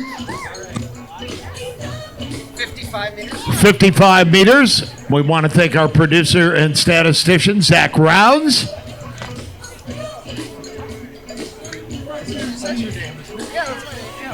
sorry, I was tuning out. I heard my name. And here we have bib number 7, Boyd Schaefer from NICEF. On the hill. Wearing bib number 7. Woo, got a little squirrely on that one. Yeah, he got a little bit off balance off the takeoff. Could have been pressing too much power down off of one leg and not equal pressure on both legs coming off that takeoff. Kind of got him a little crooked and sideways. But he did a great job pulling that back and keeping those skis underneath him. No, fellas, that was a 61.5 meter jump. And next up will be bib number 8, Harris Hill jumper, Spencer Jones. On the hill. Hometown hero Spencer Jones from the Harris Hill Nordic Ski Club. Nice jump, getting a little sideways again there, but it's awesome seeing these young guys, especially from right here in Brattleboro, competing in this event. He soon is going to have to take the reins from, the local legend Spencer Knickerbocker. So it's awesome to see these Spencer Jones coming up with Todd Einig keeping this young junior program going. And the distance on that jump was 63 meters. And he's a young jumper, so the future's ahead of him. And here's the next jumper to come. On the hill. This is Langdon Devon. Nice jump past that 70-meter mark. Beautiful suit. Make sure you can see him in the woods. He uses that for hunting in the fall as well. But it's a great suit there. Nice telemark landing. I'm pretty impressed with a lot of these young jumpers there. Some of them are 12, 13, 14 years old and around the big hill. Yeah. Next up will be number 10, Lee Long. All right. right, Liam DeMong, son of Billy DeMong, Olympic world champion for the U.S. Nordic combined. Nice solid jump there down that hill. A little bit of please. Nice little jump on the outrun there. Nice solid jump for Liam. 79.5 meters for Liam DeMong.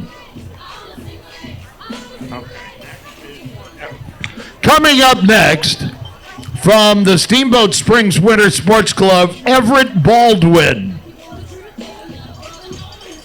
There you go. On the hill.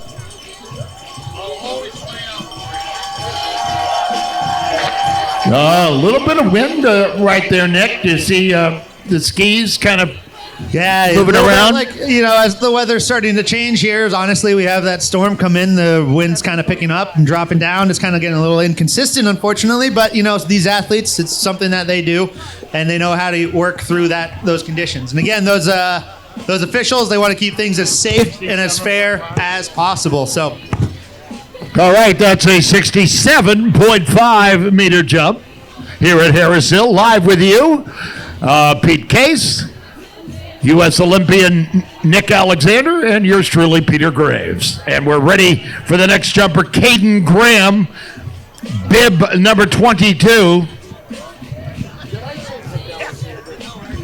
I said Nick Alexander a minute ago, who was an Olympian. On the hill. It's Nick Farrell. I know. all right, thanks, Peter. Nice jump there. Behind into that. Blue zone past that 80-meter mark. Great jump there for Everett. That's funny. 84.5. 84.5 meters. It's funny, Peter. Nick Alexander and I both were on the same team with Chris Lamb. So. Yes, and I absolutely do know your name. I'm not worried about that. We all jumped here together at the same time. It's great. Nick Alexander is now flying for Delta Airlines. That's so right. Good luck. And here is Logan Cadman, number 24, Park City. On the hill. Nice jump there. Good, solid telemark landing there. I think all these guys are having fun jumping off the little counter slope they have on the outrun here. Get one more thing. These guys are addicted to the air, addicted to flight. 73.5 meters for Logan Cadman of Park City. And welcome, a big thanks to all the tailgaters that are here. Fish, many of them come year after year. It's been a tremendous crowd here today. We got a packed house here at Harris Hill. Everybody's smiling. Everybody's looking up the hill. Everybody's having a great time. So we thank you for coming out to the 103rd Harris Hill Memorial Ski Jump, which is going on right now. Yeah, and a lot of the tailgating crowd, they arrive early, just as soon as the gates open, and they get their favorite spot year after year. I went through and talked to a lot of them. They've been doing this, and they came with their parents years ago. It's a familial kind of thing. Yeah, 100 years of doing this on the hill. 100 years of doing this. You're going to have some generational fun. Miles Warnke from Park City. Jump there into that 80-meter mark. Arms up in the air. All right. I think these guys are a little more comfortable with the hill now in the second competition as they were compared to their jumps earlier today. 83 meters on that jump, and we now segue into the next jumper. It will be number 26, Nico Baudry from Steamboat Springs, Colorado.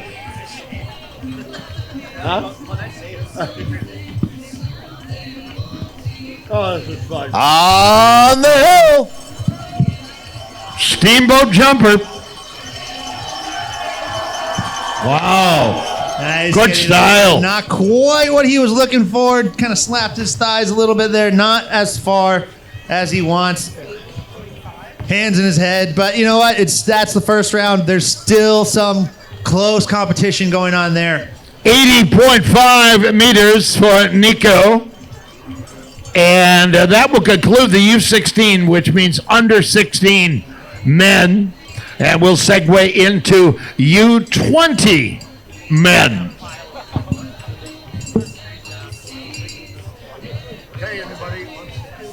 So one of the questions I'm asked a lot is, how do you get started in this sport? Well, first off, we don't throw you off the big jump right away. We start you real small. We start you on really small jumps. We have a wonderful complex here still in Brattleboro with the Harris Hill Ski Jumping Club. So we reach out to Todd Einig if you're interested in trying this. And there's also a lot of multiple small ski jumping clubs and hills all around the Northeast. So look around, look at USA Ski Jumping will have some resources for you, or ask some of the organizing committees if you guys are interested in starting ski jumping at all. I personally started at the age of 6 years old, and I loved it. It was phenomenal. So if there's any kids or adults, if you guys want to try to learn ski jumping, it's a phenomenal sport. It is a sport where, in my opinion, is the closest thing you can get towards flying. So it's one of the best feelings in the world, especially when you get a jump and tie it all together. You are literally soaring on a cushion of air. Now, they used to call this the original extreme sport because it was and still is the original extreme sport, because you are flying under your own power. You're not like you're jumping out of a plane or have some wingsuit on. This is all 100% of your own doing. So if you're interested in that, check out Marlboro Nordic Ski Club, also the Harris Hill Nordic Club, or usaskijumping.com. They'll help you out with trying to get you involved in a junior program. And I'm glad you mentioned that, Nick. The largest crowd to ever watch ski jumping was in Oslo during the 1952 Olympic Winter Games. Over 100,000 people watched. And keep in mind, I mean, culturally things are different. That was before cable televisions and smartphones and all that stuff. So people turned out in enormous numbers. It wasn't uncommon to have nearly 30,000 people here at Harris Hill. I mean, 100,000 is unbelievable. It's unbelievable. You should see some of the pictures from that era. You can't believe it. That is awesome. I had the opportunity to compete in Kulm or Bad Mittendorf, Austria, with a total of 55,000 people at the event that day. So, and I thought that was absolutely crazy with the amount of crowd and the energy and the vibe that was going there. But 100,000 people is absolutely phenomenal. Now, that's a whole different thing. Ski jumping is definitely a culture throughout Europe. Obviously, it's not as big in the U.S., but hopefully this will grow, and we appreciate all you guys here coming to make events like this possible, because without you guys, we would never be able to run this event. And then also, more importantly, thank you to all the volunteers. There are over 100 volunteer staff that are making this event possible as well. So thank you very much. Give yourselves a round of applause. Give the volunteers a round of applause, because without them, this event would not happen. Thank you.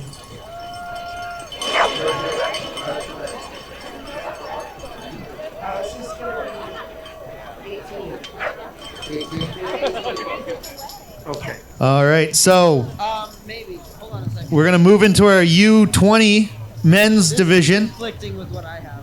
All right, stand by.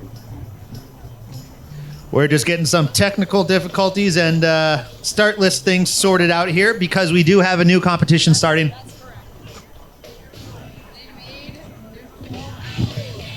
Okay, dear friends, we're ready to go with the start of round number 2. And on the hill is Eli Larkin. On the hill. Trying to get those arms out there. Put a little bit of a delayed telemark in. That is trying to sneak it one in there, but I don't know if the judges are going to see that. So we had a distance of, we're still waiting on the distance here for Eli Larkin, bib number 27. Chris Lamb is not jumping. Okay. It looks good then. Yeah. Okay, so now we're on 18, right? You get the distance on that. I'm No, sorry. I'm sorry. I don't have the distance. All right. And this 18. is Still don't have the distance for Eli Larkin, but we have next jumper. 65 meters. 65 meters. All right, Seth Rothschild is next from Park City, Utah. On Here the he hill. comes. Here he comes. He got a lot out of that. Nice, down near that 70-meter mark. A little bit beyond it. Yeah, 74 meters. 74 meters, the distance for Seth Rothschild, bib number 18. All right, and the next jumper will be getting on the bar. It's such a pleasure to have you with us. Number 19 is coming next. This is the skier from the Ford Sayre Club in the Upper Valley. This is Skylar Clapp. On the hill. Sorry, they changed the start list in the middle. Nice jump. Oh, that's a good-looking jump. Past that red line. It's a right good-looking near it. jump. Great jump there. Yeah, he's going to be really happy with that. I'm anxious to hear the distance for Skylar. Nice well job, done. Skylar. I didn't see you there, man. 88.5 meters. Very good, Skylar. Yeah, that's nice. Down past that red line, half meter beyond it. And Really New going down. Hampshire, Nick, as you know, is the only state to still have high school ski jumping. And here is number 20, Luke Miller from Park City, Utah. We continue the 103rd Fred Harris Memorial Ski Jumping Tournament. On the hill. Nice jump coming up over that hill, over that knoll, getting that telemark landing in up there. 62.5. And we have 62.5 meters for Luke Miller. And thank you all for coming and supporting ski jumping. Say hello to my former junior national teammate, Rick Hale, who's down from Rumford, Maine. Hi, Rick. And coming up, Augie Rupke on number 23 from Park City. On the hill. Nice, powerful jump off the takeoff, coming over the knoll, getting it down. Maybe a little shorter than he wanted, but nice try there by Augie. 65. 65 meters for Augie Rupke. 28 on the bar. Number 28 is on the bar now, and that will be Jack Kroll from NICEF. This is the first round of the Fred Harris. Oh, okay. All right. And again, this is the first round of the Fred Harris Memorial Tournament. On the hill. All right, here he comes. Nice jump there. Right into that red zone. Solid jump there for Jack Kroll. Fish, he got something extra on that one. He definitely did. Nice float. I think the breeze carried him quite well. 91.5 meters there for Jack Kroll. Let's put your hands to get together. Longest jump of the first round so far. He really put it up there, or put one down. Now, our final competitor of the U20 men's class. And, you know, Skylar, who we've talked about here, last night the state meet was held at Oak Hill in Hanover, New Hampshire, and he won. On the hill. This is Duncan Van Dorn, bib number 29. Nice jump right to the middle of the hill. Not quite what he wanted. He knew that Jack Kroll threw down a nice solid jump there, so he kind of missed it. So he's going to be looking to write that over on the next round. And that jump, 83 meters for Duncan Van Dorn.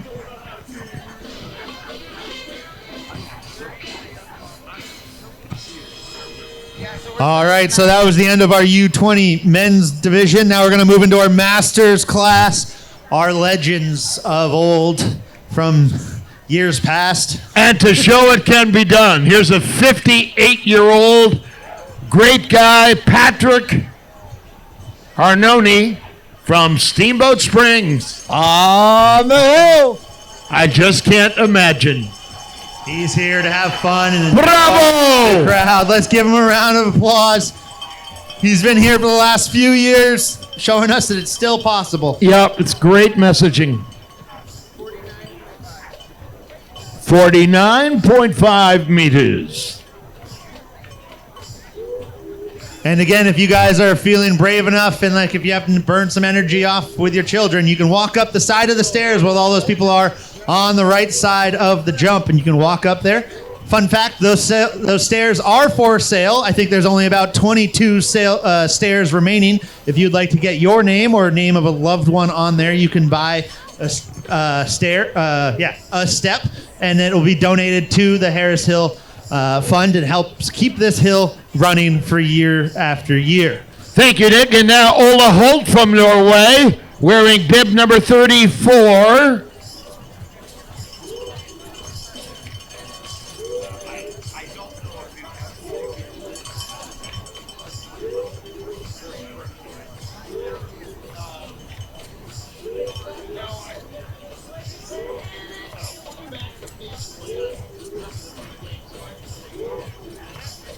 On the hill.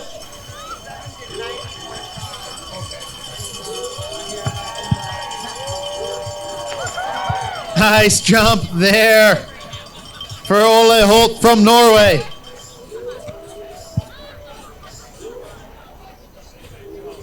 I have a friend of mine. She was here every year. She introduced me to this. She passed away this year.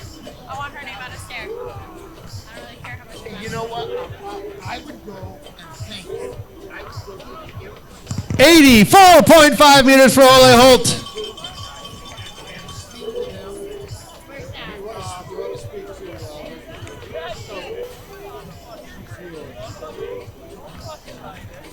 Yeah, and if you're looking to purchase one of those steps, if you go to the vendor's tent and look for Liz Richards, she can help you out with that. Or you go to harrishillskijump.com and it will have the information there. And we just spoke to a woman who's going to buy a stair. And I think Fish, she said that her friend or relative brought her here for years and years. And she's going to buy a step in her honor. How cool. Very nice. That is awesome. That's so awesome. The ski jumping community, this Harris Hill and Brattleboro community are phenomenal people. So thank you guys very, very much for that. Your generosity is greatly appreciated in helping keep this sport alive in Vermont.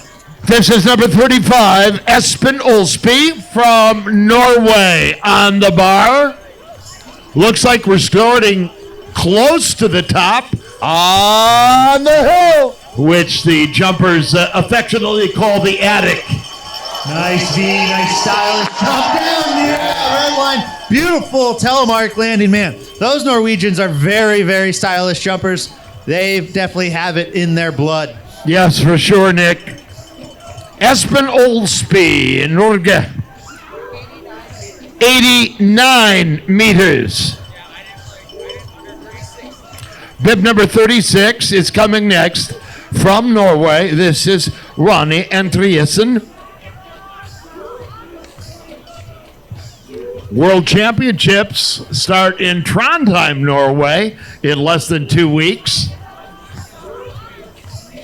They were last held in Norway in 2011 in Oslo at Holmenkollen, and the jump at Midtstubakken. Oh, no. Here comes Ray. Sorry, Fish. Nice jump there over the knoll, flying down. Oh, boy. Little squirrely on the landing. All that happened was he didn't get his skis in quite quick enough, but he is very skilled to pull that back in. He got just a little bit wobbly. Because of that wobbly landing, he's probably going to get deducted a few style points from those judges, but then a nice solid jump from Ronnie. 87.5, and I'll tell you, the landing, it almost reminded me of Bodie Miller, you know, the great alpine skier who could make these extraordinary recoveries, you know, and still be upright. He was at the edge of out of control, and that's where you need to be an alpine racer, to be fast. It's impressive to watch. All right, here we go with David Binnick from Norway. He had a fine jump in the Pepsi Challenge. This is impossible. My fault. On the hill. I'm sorry. All right, here's David Bynick. from Norway. Nice jump. Down past that 90 meters. Big fist pump, big scream of excitement in the outrun. You can see how happy it is. Hand is still in the air. 92 meters, and he raises his hand in jubilation. Awesome jump there for David. Really throwing it up there back to Spencer Knickerbocker at the top of the hill, our final jumper of the Masters division. I have seen Spencer jump far. I saw a great jump from him last year. He's one of our local hometown heroes from right here in Brattleboro, Vermont. Spencer Knickerbocker. On the hill. Looked a little bit late off the takeoff there. Didn't What a great job. to it, but you know what? For dusting off his skis since last time he jumped, which was last year, that's pretty good. Coming out of retirement, just for this. Great job, Spencer. And just to bring smiles to all the crowd's faces. He's long been a crowd favorite here. 74 meters, Spencer. Excellent job. He's always been my favorite here. And as you say, amazing that he hasn't jumped for since Harris Hill last year, and here he is again. You just hope your muscle memory takes over at that point. Yeah, and I think it does. I think it's something that kind of stays with you. Well, it's actually kind of funny because you have some people retire and stuff in ski jumping, and then they don't jump for a long time, and they come back, and they just let it happen, and they actually do pretty well. And yeah, it's amazing. Great results. It's when you start thinking about it is when you start screwing yourself up. So, ski jumping is a very technical sport, but, that's what we're here for, and we love it. Here is number 41, Nora Midstenstad. On the hill. Norway. Bib number 40, I believe. It's conflicting. Never mind. I was wrong. Excuse me. Peter was correct. 41.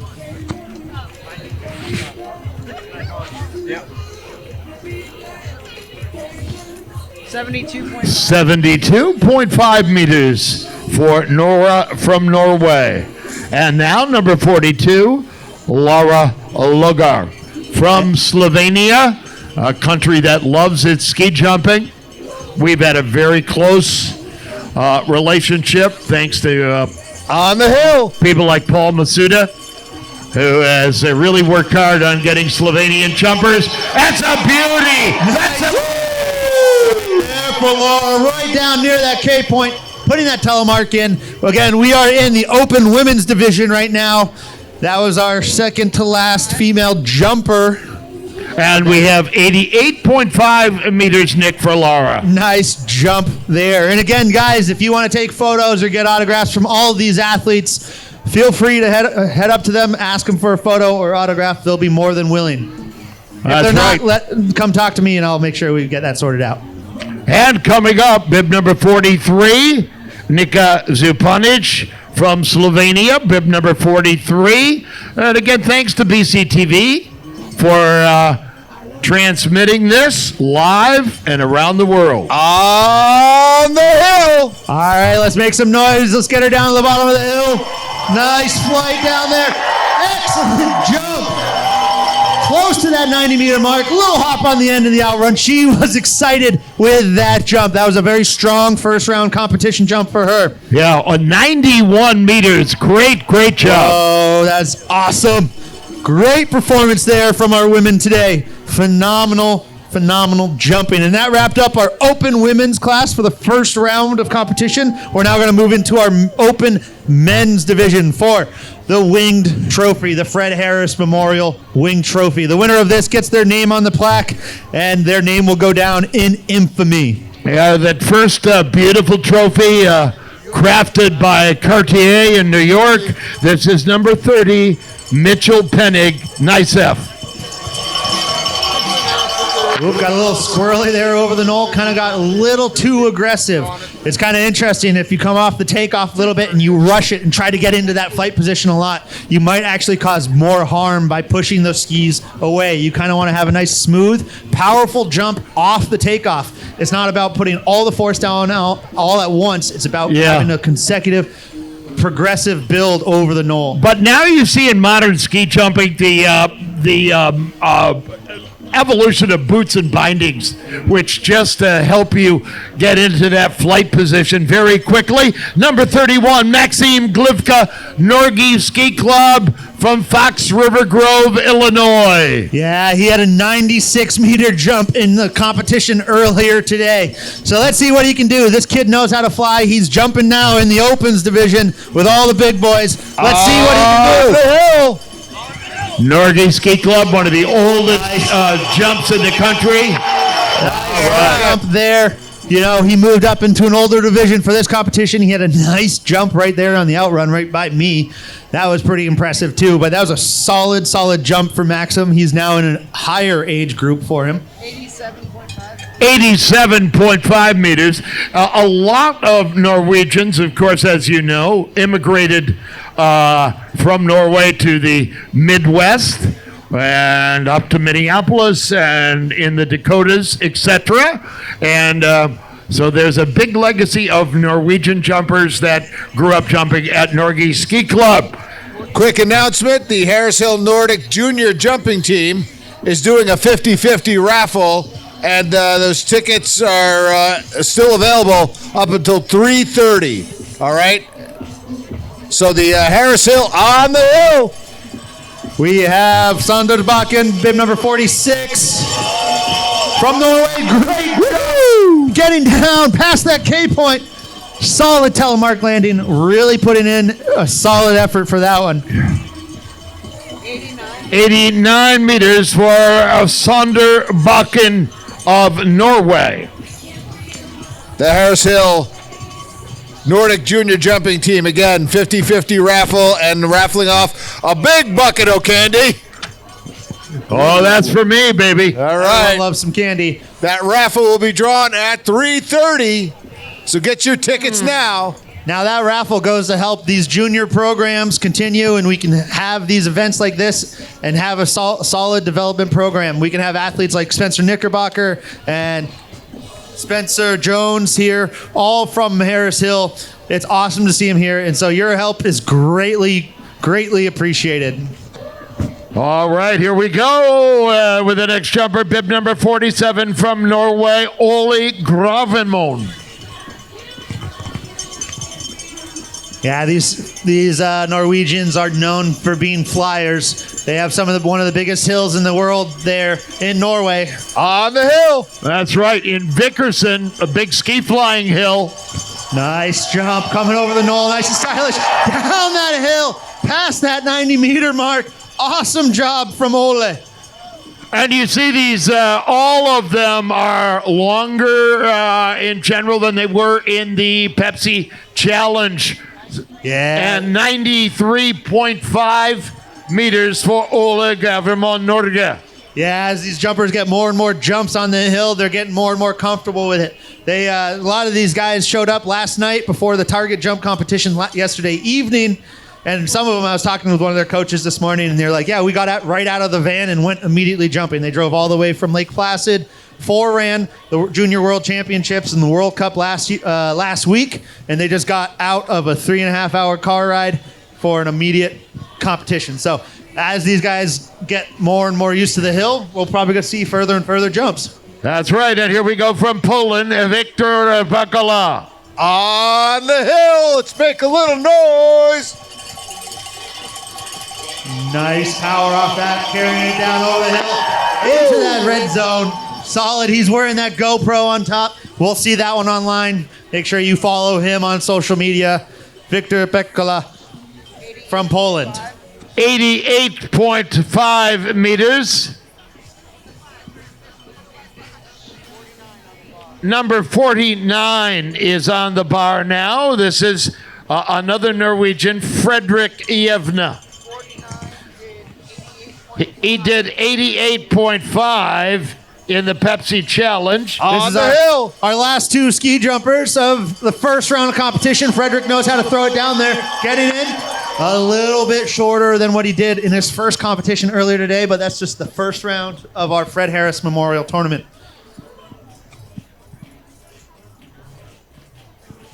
So, Nick, we've got a little bit of swirling winds going on. If you look at the flags at the end of our end run. Tell us what that's doing to our skiers up top. Yeah, absolutely. Of course, it's an outdoor sport, so we have to work with Mother Nature on this one. But the wind is kind of swirling around a little bit, giving some headwind, some tailwind. These athletes want a headwind to put a cushion of air underneath their skis. Tailwind acts like a vacuum. So it's kind of a hit or miss, but the jury is trying to do as best they can. 86.5 meters for Yevna, and now a man who has done so well. He's won here, Rosar, Slovenia. He had a 99-meter jump in the first round. Let's see what he can do. Oh!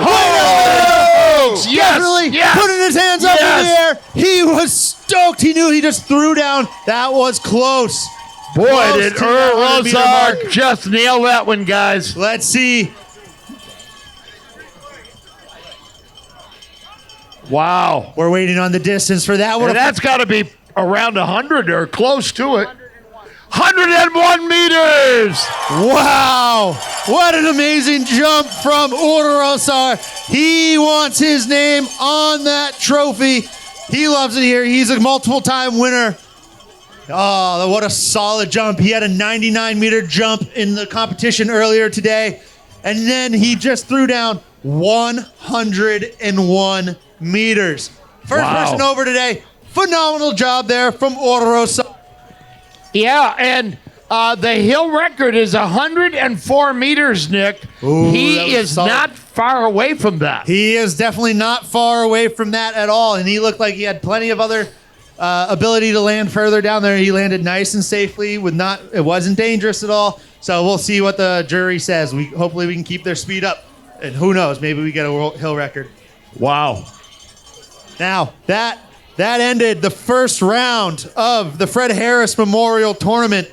These athletes are going to make their way back up to the top of the hill for our second and final round of competition today. But we are still waiting to hear back if we are going to do a target jump at the end of the Fred Harris Memorial Tournament. So you can see these athletes are starting to make their way up. There's a truck started to take some of the athletes up to the top for our second and final round. Once we find out if that target jump is going to happen, we will obviously let you know. What a target jump is, they're going to spray paint a target in the middle of the hill, usually further down the hill. And these athletes are going to have their own choice or their own discretion on the amount of speed that they can take. But the thing is, it's like Price is Right rules. The closest to the target without going over wins the money. It is about a $500 prize purse, so all of these kids can take whatever speed they would like to do, and they will go up, compete, and try to take over that $500 prize for that target jump. So that is if we have it. If the snow holds off, if the weather holds off, if it's still bright enough for us to keep jumping, we will try to execute that when we can. But we will let you know when that happens. As of right now, we're just letting those athletes get back up to the top of the hill. Go enjoy a fire pit, grab some brews, grab some food, check out the vendors, and we will be back here real shortly. High five, 2025. High five, man. Great to see you.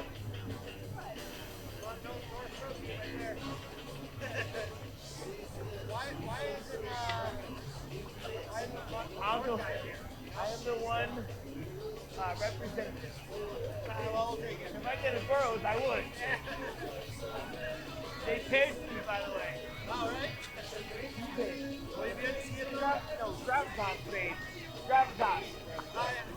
Will you be able to see it drop? I'm going to try. All right. Great job, guys. I really do. I love you.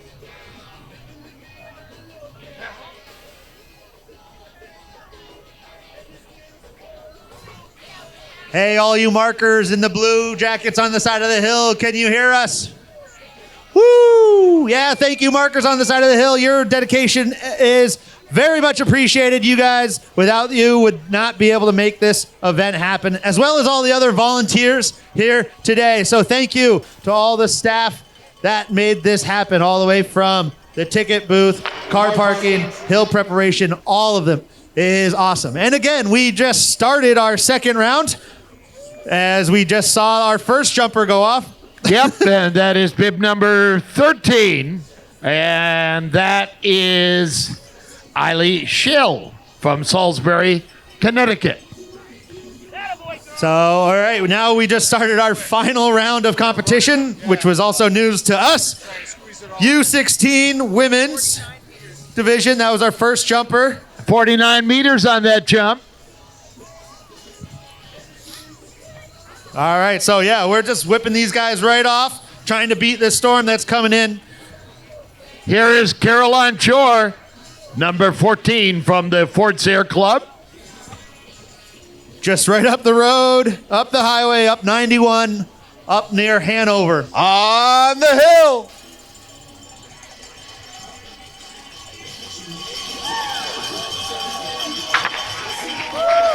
Nice jump there. Good jump from Caroline. 68 meters. And the distance, 68 meters.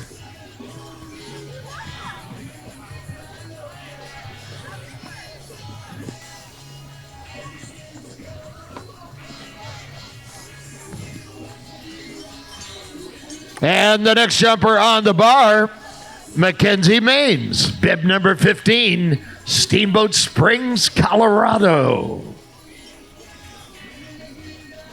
On the hill.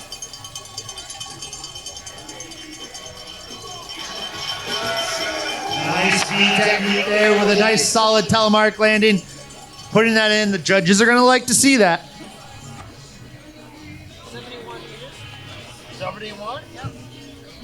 71 meters for Mackenzie.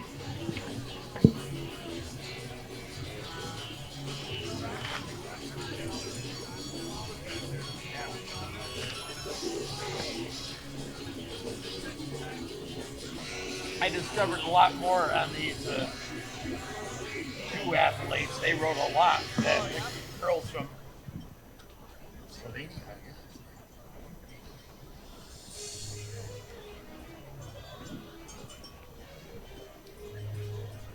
And so nobody on the bar at this very moment.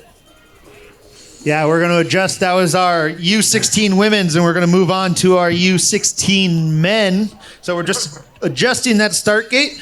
Each division kind of requires a little bit of speed based on their skill. Like the U16 divisions usually aren't as strong or as skilled quite yet as some of the open class division people, like or Rosa, who threw down an amazing 101 meter jump. That was absolutely insane. Hopefully we can have that again. So we're just getting those U16 men up there, getting the start gate, making sure to look at the wind conditions because those the wind can play a big role into this. So like I was saying earlier, a headwind acts like a cushion of air for these athletes to fly on. A tailwind acts like a vacuum to pull these athletes down. Of course, we try to make the competition as fair as possible, and the jury's doing as best they can to assure that. But again, safety is our number one concern, followed by fairness. And so then we're going to try to have some super far jumps coming down later into the competition. But right now we're taking a slight pause as we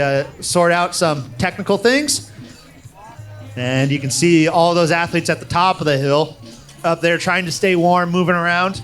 Now, it might not be too windy down here, but most likely up there it's probably a little bit more windy than you would care for. Those ski jumping suits that you see these guys wearing, that is literally only to help with catching the air, and they try to catch as much air as they possibly can. However, there are strict regulations for what each suit can do, so it has to be measured strictly to each body, or each competitor's body. They can't have a scroll suit, even though that'd be beneficial, but a lot of the rules and regulations limit the size of their suits.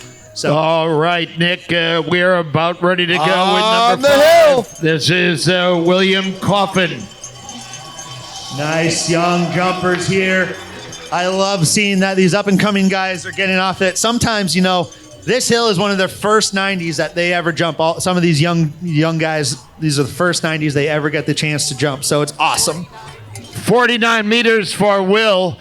We just had a shot, you may have seen it on BCTV, of a gentleman who was painting live on the hill. Looks like oil paints. He's painting a picture of the hill. It's really cool. All right, ready to go. The next athlete, Galen McCusker from the Lebanon Outing Club. On the hill.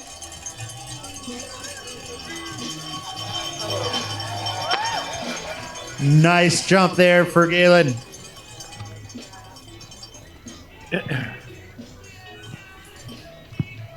Want to thank Holiday Inn Express, our longtime lodging partner, where jumpers and officials are housed during the weekend.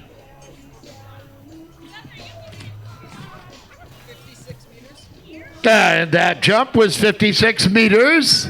And also a thanks to North Chair Brewing, our brew sponsor. And now Boyd Schaefer, number 7 from NICEF.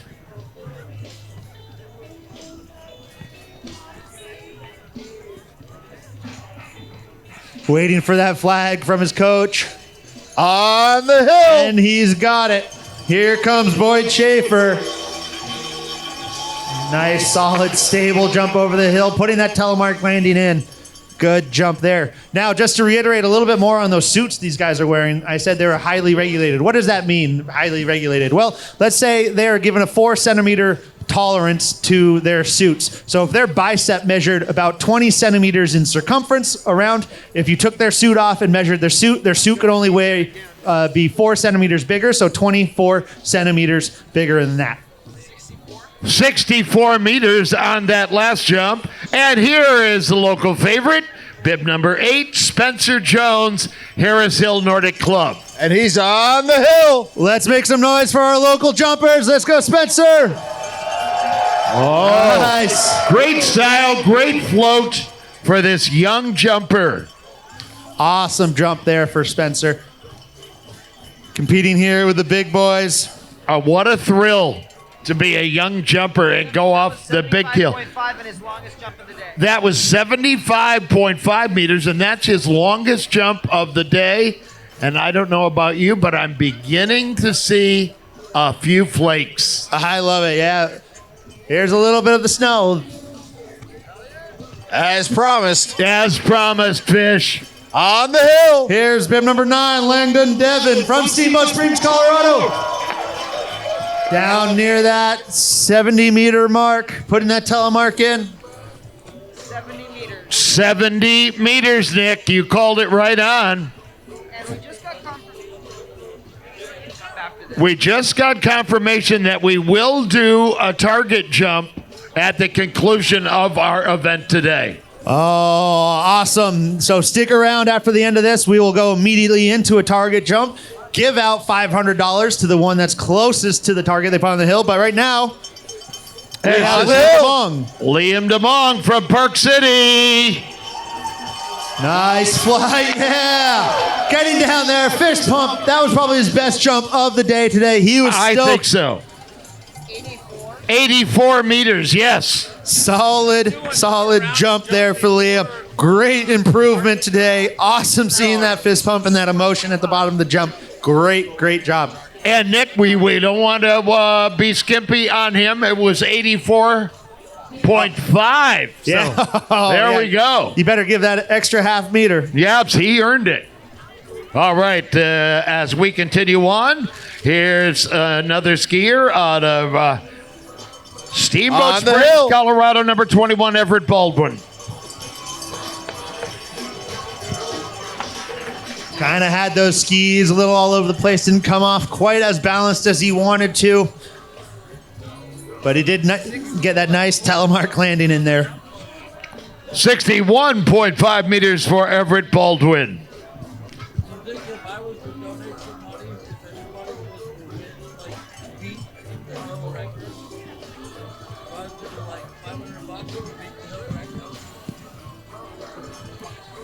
It doesn't quite work like that.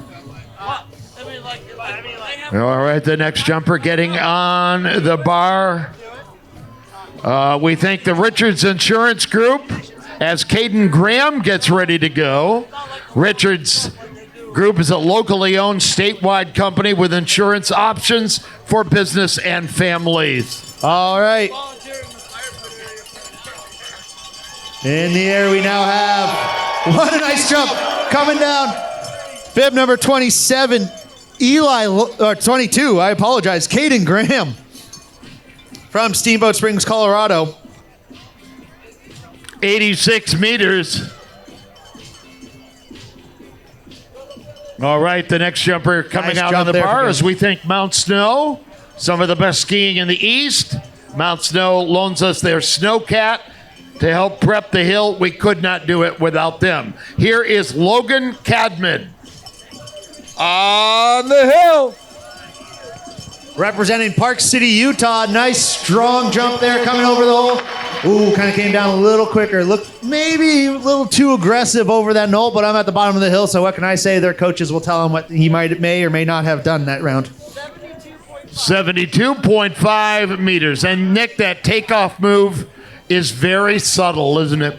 Oh, absolutely. Like I said earlier at the beginning of the day, many people probably weren't here, but ski jumping's a lot like golf. You know, if you're off just like a half an inch, you put your ball about 20 yards into the woods. Well, here, if you're half an inch off in ski jumping, you're about 10 meters shorter than you'd like to be. So, and coming up, number 25, Miles Warnke from Steamboat Springs, Colorado. Often referred to as Ski Town, USA. On the hill.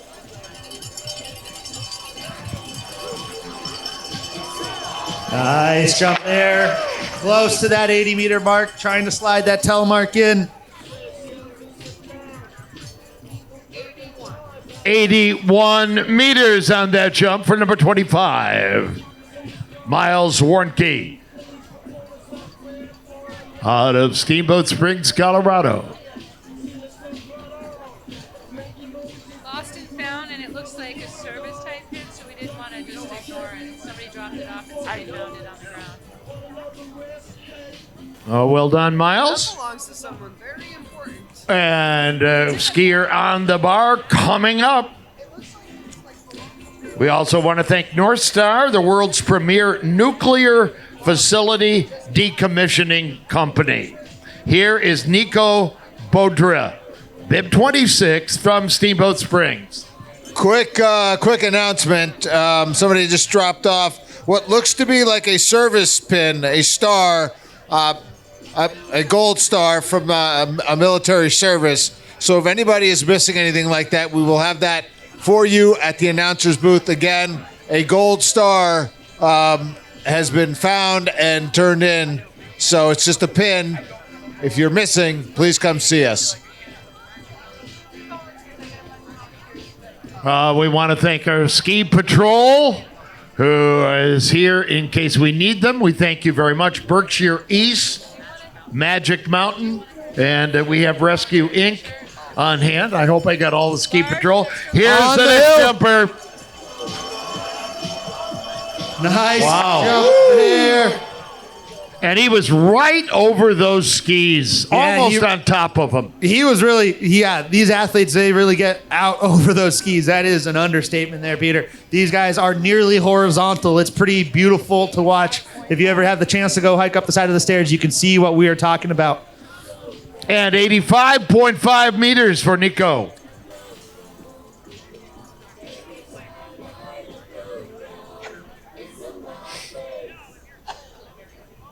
And next, number 27, Eli Larkin from NICEF in Lake Placid.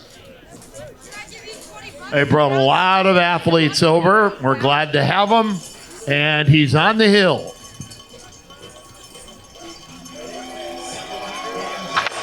Not quite what Eli was hoping for. He got a little squirrely. Not quite the solid position that he wanted on that in-run position. So that in-run, that ramp that these guys are coming down, it's very crucial to get your body into the right position, because from there you're the one that's able to move and jump off the end of the takeoff. So 69 meters on that last jump.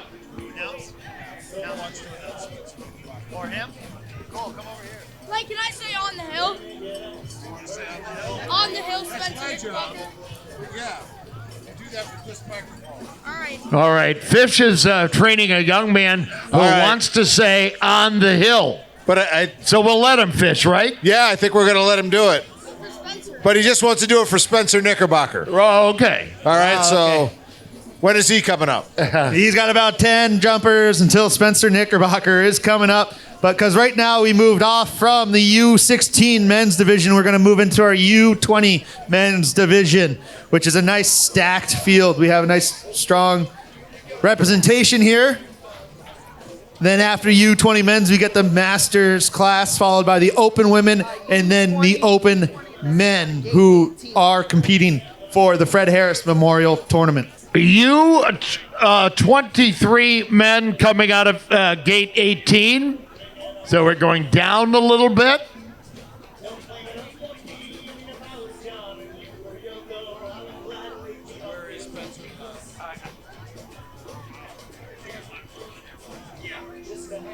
We got about 8 jumpers, 10 jumpers. I mean, you can do on the hill now. I didn't see money being exchanged here, did I?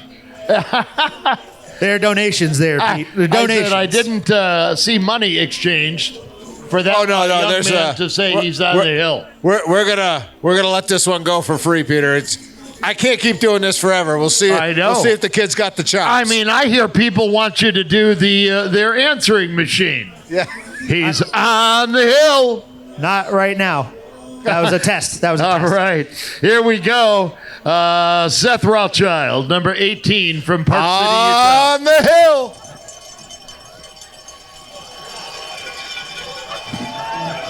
Seth is 17. He's a senior at Park City High School. Nice jump there for Seth Rothschild.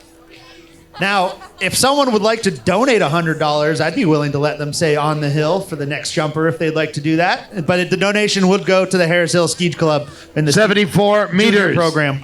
Is that what we're doing now? Hey, we're here to keep this sport running and making sure people have a fun That's time. right. That's But I right. know I am, that's for sure. So, the distance of 74 meters. Here is Skylar Klopp. from Fort Sayre. He had a On nice first the jump. hill. He had a nice first jump here. Let's make some noise from Skylar. He's up in Hanover, New Hampshire, just up the highway a little bit. Flying down that hill. Wow, nice. Near that red line. Not quite what he was wanting, but honestly, with the conditions the way they are currently, that was a very solid jump. 87 meters. And if I'm not mistaken, again, he won the New Hampshire Ski Jumping Championship at Hanover's Oak Hill last night. So, great job. Here is Luke Miller, number 20 from Park City, Utah. On the hill. Oh, that's Nice jump. Solid jump there for Luke.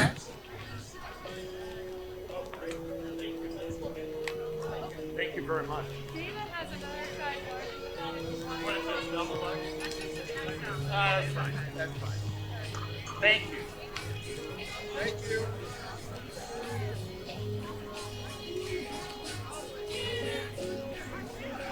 Now, all right, the next skier coming up here, Augie Rupke, bib number 23 from Park City, Utah.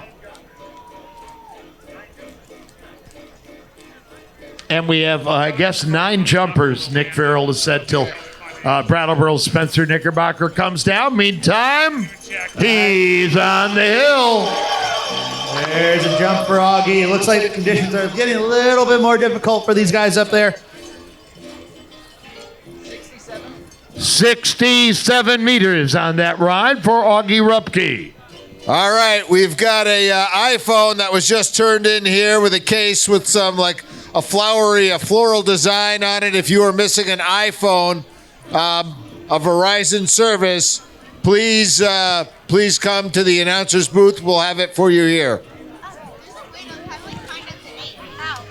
It's like if you go here, like on my phone, you go to emergency. Well, an extravaganza of jumping today Sometimes they are. with a wonderful crowd on hand supporting this Harris Hill jump, all volunteer.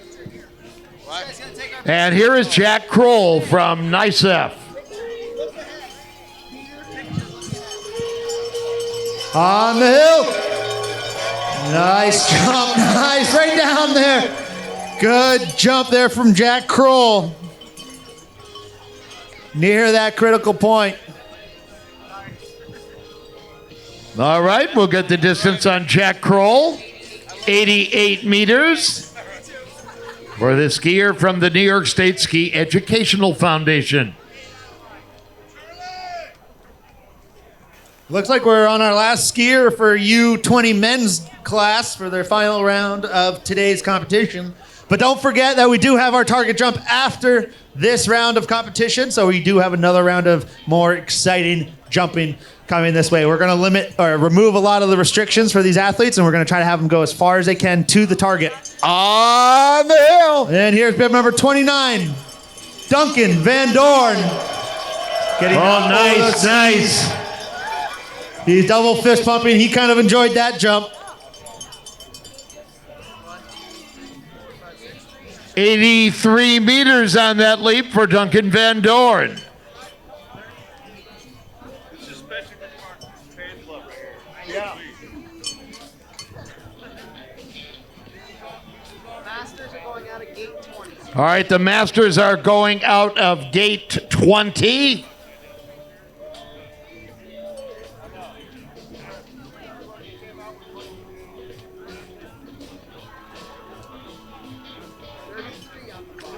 All right, bib number 33.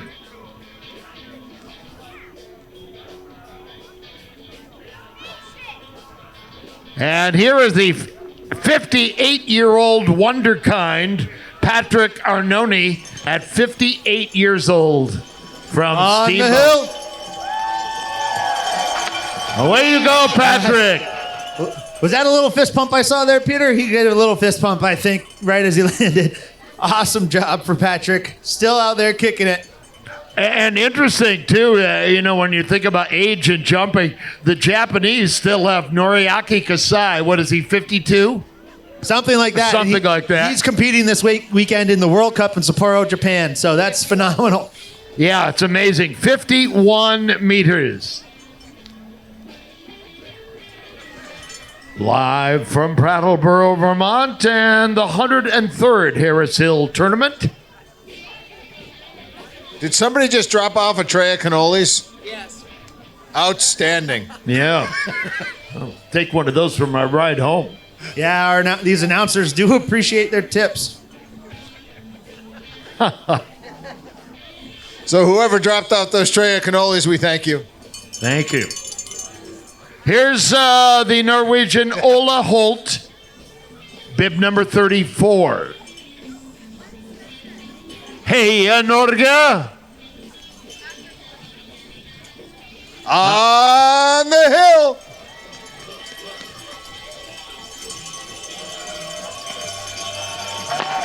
Nice solid jump there for him. Solid landing, telemark landing. We don't make that kind of stuff up. No, that's pretty great. 74 meters for Ola Holt, Norge.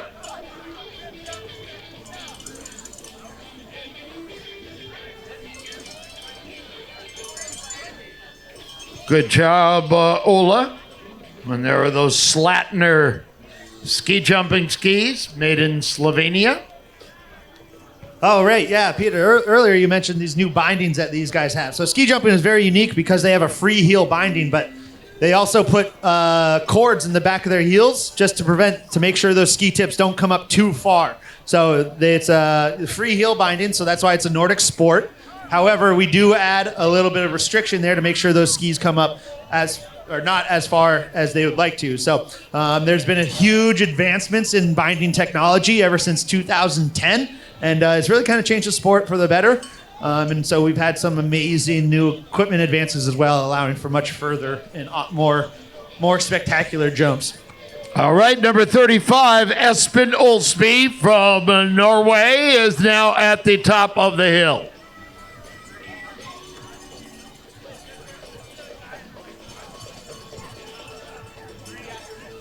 As he peers down. On the hill. All right, that's a good air entry. Yeah. Wanted to go a little bit further on that. The air isn't quite doing what they want it to at the bottom of the hill. But like I was saying, you have that headwind and tailwind. Well, that might not necessarily be the same throughout the entire hill. You might have some pressure over the knoll, but as you get further down the hill, the air might be more stagnant or a little bit of a tailwind for some reason, and so those skis drop away from you. Or what might also happen, or what probably most likely is a culprit, because you have the pressure under your skis, you try to push on that pressure to get some more distance, but you pushing on the skis pushes the skis away from you, and so they drop out in front of you. And Espen Olby of Norway goes to the top of our leaderboard with an 80-meter jump. It's kind of like what you were describing earlier, Pete, with your hand outside the window in a car on the highway at about 60 miles an hour. If you hold your hand out there, if it's too high up at 60 miles an hour, you'll get a ton of resistance. If it's too low, you're going to get yourself sucked down. So there's a nice little middle area where you find that float. On the hill. And this is the Norwegian Ronny Andreasen. Hop, hop, hop, Norway. Nice jump into that 80-meter zone. Awesome seeing that these jumpers are here, traveling all the way from Norway. They were up in Lake Placid, New York the week beforehand. Okay. So these guys have really been traveling to get here. Ronny Andreasen comes in with a distance of 82 meters. They're moving number 37 down to 15. They're moving the next jumper down to the 15th gate. This jumper. His first round jump. All right, so we've got a young man, Charlie, here, who is going to want to announce Spencer coming down the hill. He'll be the next one, but we're going to let him practice on this guy so we know he's got the chops, all right? So everybody give it up for Charlie. This is David Bennick of Norway. On the hill! Excellent drop. Solid jump for David over the knoll. All right. Look at that. Into that red zone. Pretty Look stoked. at that now. Brought him right down here. You better be careful, Fish. He might take your job. I know. He's gunning for me. He's gunning for me. All right. So here's the moment we've been waiting for. Charlie, it's all yours. That was a solid jump right there for David. 86 meters. All right. So now our hometown hero with Here's our the guest guy. announcer. Spencer Knickerbocker, get ready, my friend. Let's make some noise for Spencer from right here in Brattleboro, Vermont. On the hill! Oh, that was the best one today. Knickerbocker! Bravo, bravo. Excellent jump coming down into that 75-meter All right, area. everybody, give it up for Charlie and Spencer. Yeah, good job. Well done, Spencer. 75 meters for him. Thank you. You guys did great. You did great. Nice jump there for a hometown That was hero. sweet. That was Mr. nice. That was good. I love the Knickerbocker. enthusiasm. And that wraps up our Masters division for our Fred Harris Memorial Ski Jumping Tournament. And then we're going to move on to our Open Women's division with our European guests from Norway and Slovenia. We're going to adjust the start gate for them. Take a momentary pause just to get that new start gate for these women. And it looks like we have our next jumper sliding out onto the bar. That's right. And it should be number 41, Nora Mitzested from Norway. On the hill. Oh, nice, beautiful jump. yeah! Wow. Yes, she held it out. Oh, my Awesome goodness. jump for her. A beautiful Great jump. for Norway. Beautiful jump. Awesome from Nora. What? Nope, never 90 mind. That was Laura Logar. 92.5 Nice. meters. Wow. I And apologize for miss. she has announcing been you. jumping 11 years, Nick, and has done a few World Cups. She had 2 medals from the Junior Worlds back in 2022 that were held in Zakopane, Poland. She's jumped in Oberwiesenthal in Germany at World Juniors. Lara, great job. All right, we still have some of our strongest jumpers still to come, and don't forget, that we still have our target jump afterwards, and it's going to be a great time. And if you guys cheer him on, maybe we can get Mr. Christopher Lamb up there to participate in the target jump. Here is Nika Zipanic. Oh, solid 92-meter jump from Laura, that first jump. But that one, down the hill, awesome, close to that 90-meter mark. Definitely fist pump. She really liked that.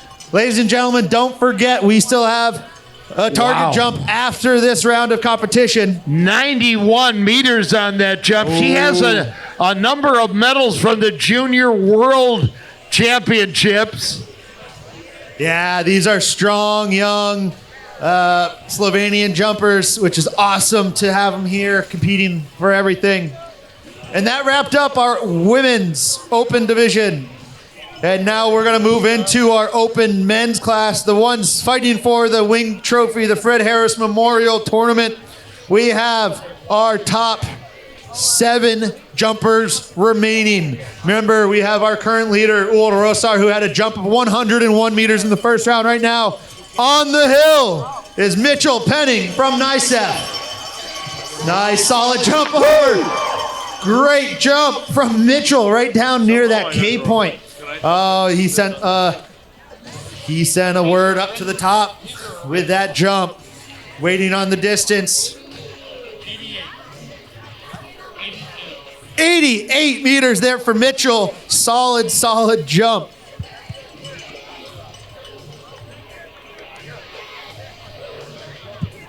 And the next jumper to go will be bib number 31, Maxime Glivka from Norgy Ski Club in Fox River Grove, Illinois, right on the border of Illinois and Wisconsin.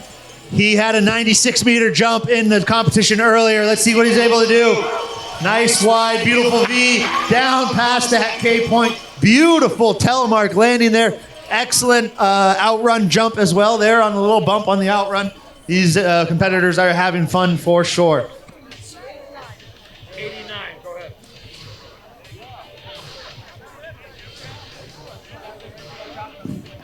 89 meters on that last jump.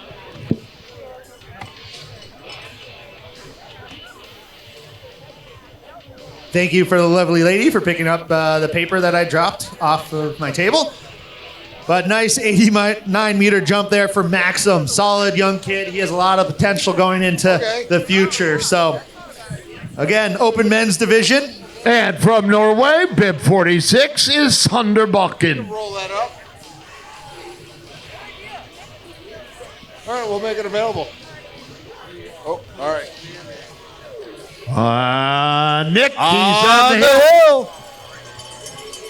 Sander Bakken from Norway. Nice, beautiful takeoff. Wide V coming down there. Ooh, nice. Tight men's open division here. Solid jump right near that K point, near that 88-meter mark. Let's see what he gets.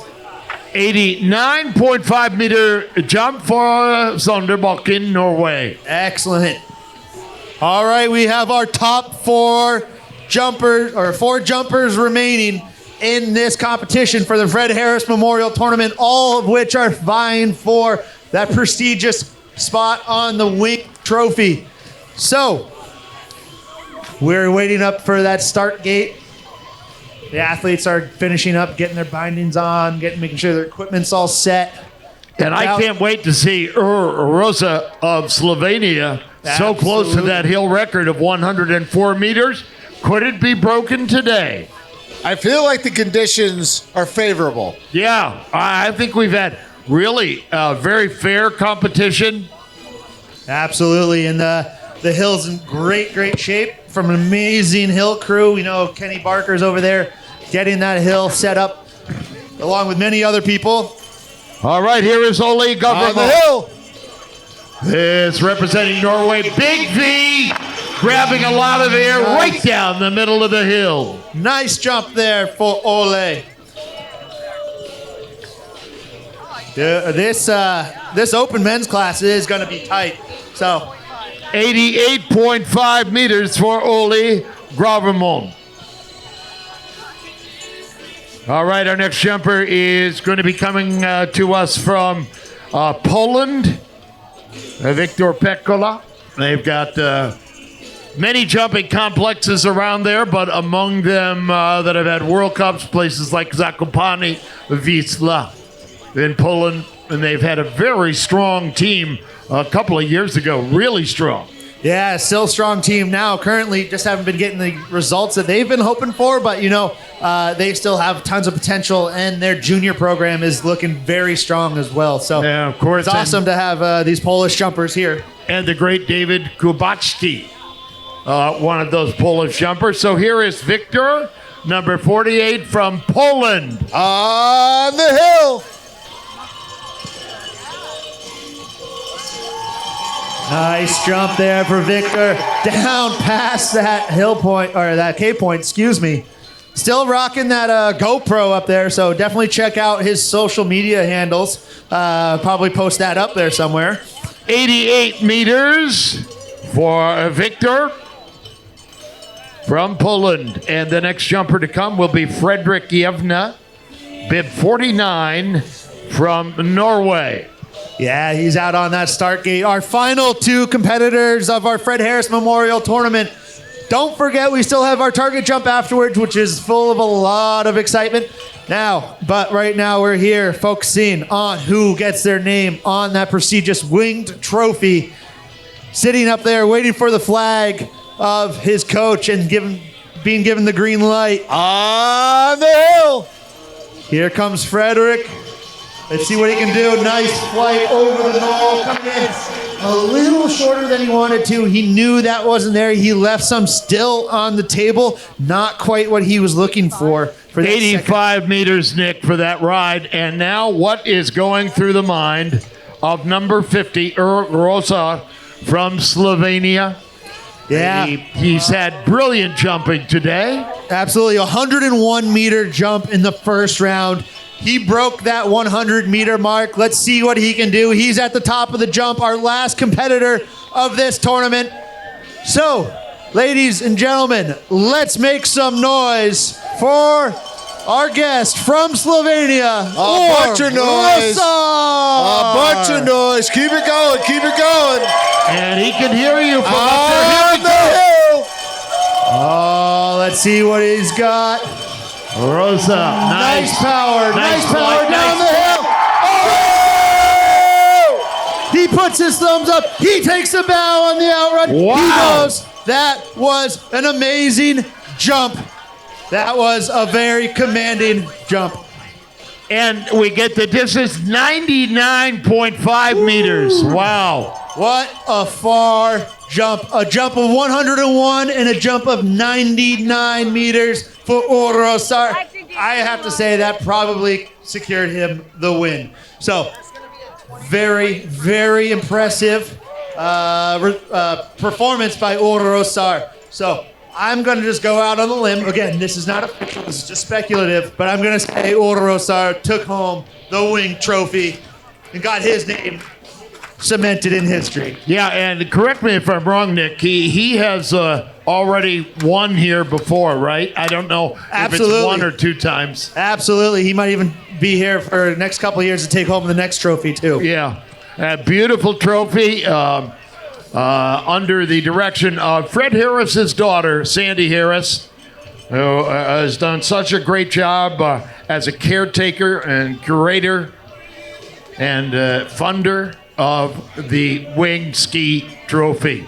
All right, it looks like our first athlete is sliding out onto the bar. All right. We have Zach, our phenomenal secretary for us for the announcing booth. We have Liam DeMong, bib number 10 from Park City, Utah. On the hill. All right, let's see what he's able to do. Nice jump there for Liam. Coming over, backing out. Oh, coming out a little bit. He wasn't quite sure. He got a little unstable in the air, and you kind of see he put his arms out, pulled back. Yep. And because he did that, he kind of lost a little bit of balance in the air.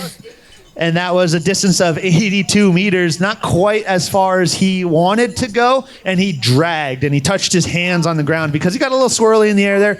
Unfortunately, if you touch or you drag, that does not count towards the the stuff. But a great jump there from Liam. He had a phenomenal day. Each jump kind of got better and better throughout the day. So awesome job there from Liam.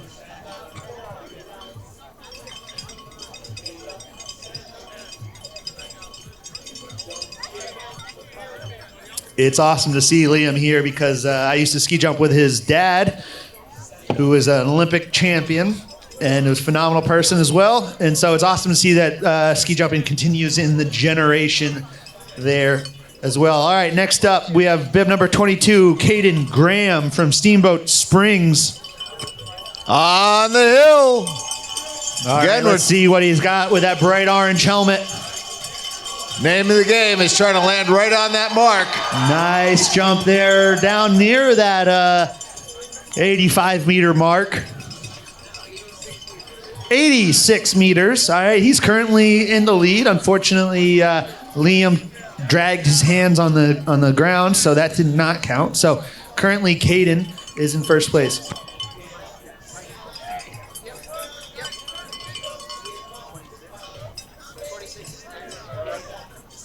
All right, we have bib number 26, Nico Baudre from Steamboat Springs. On the hill. So we have all these young jumpers going from the top of the jump. They want to take as much speed as they can because these are young guys coming in, getting into that 80-meter spot. He knew it quite wasn't there. You know, our 86 meters is the current leader from that. Unfortunately, that's not going to do it for Nico.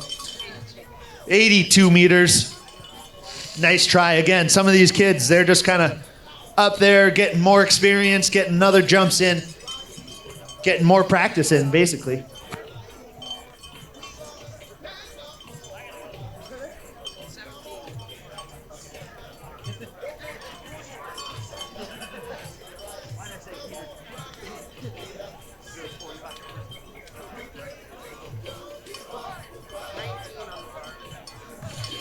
All right, we have bib number 19 sliding out onto the bar. From the Ford Sayre Ski Club, we have Skylar Clapp.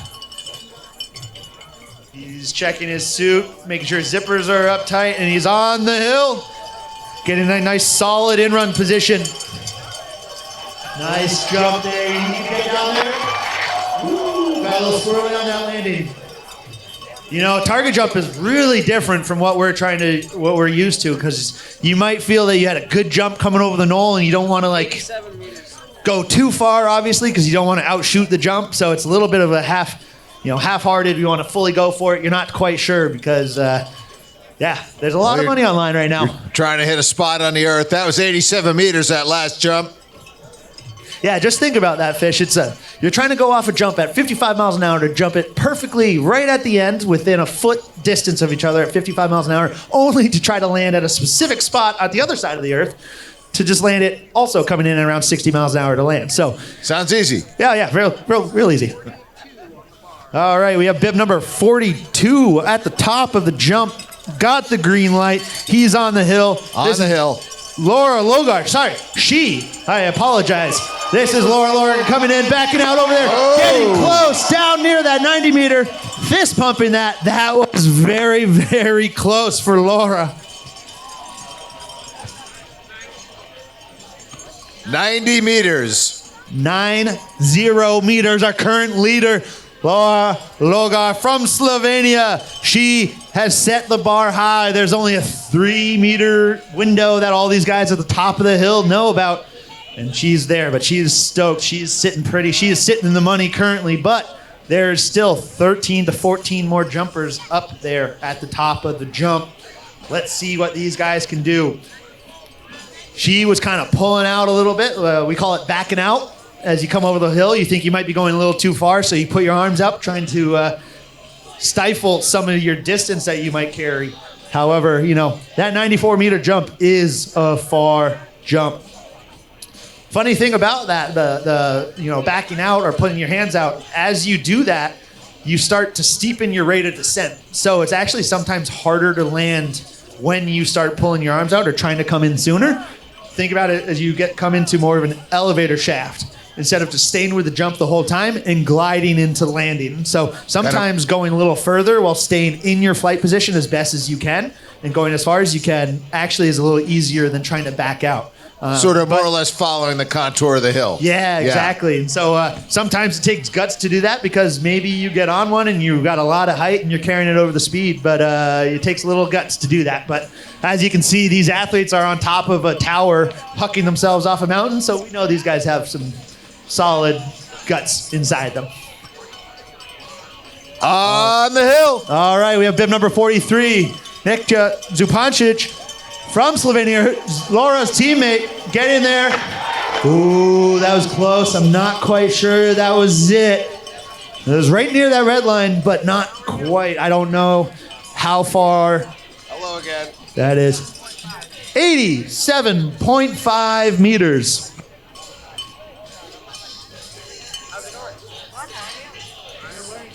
Really cold. I remember last year. Now you're wearing jeans. Now you're wearing jeans with holes.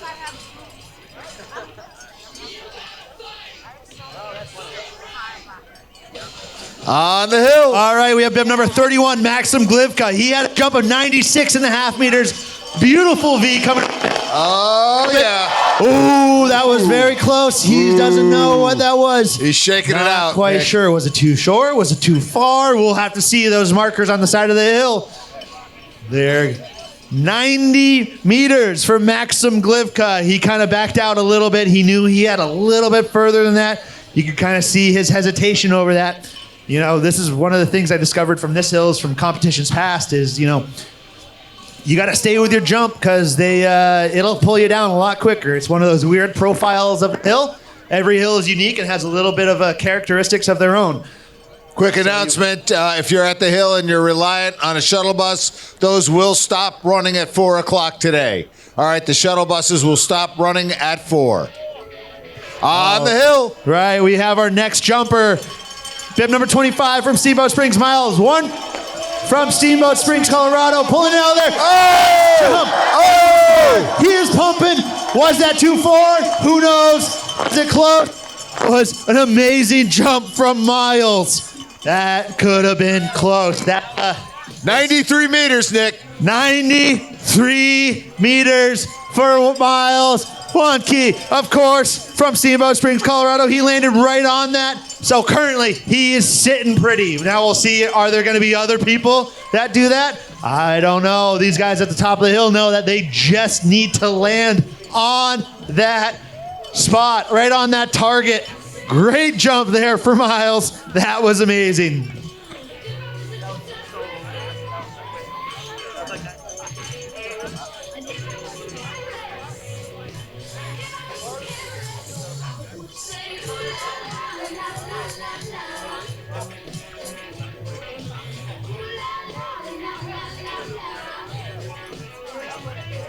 So the question was asked, what happens if 2 people all land on the spot? Well, guess what? They get to split that money. So that's a whole bunch of money. I think the current prize purse is around $800. So that's $400 per person. But that's right now sitting at Miles. He's currently had a phenomenal jump. Now everyone at the top of the jump is shook. They know that they need to go for it.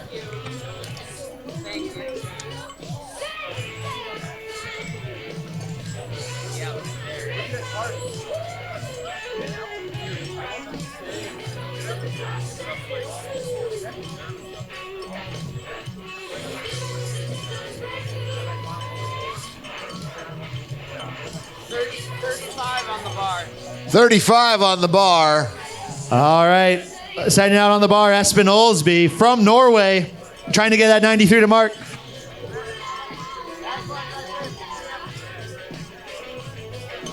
All right. Our friends from Norway waiting for that flag from the coach. He has got that it. flag.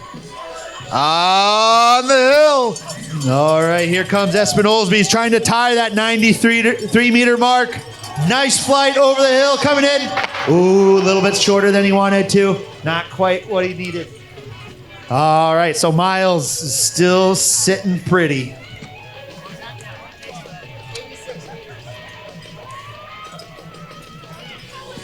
$86 meters there for Espen.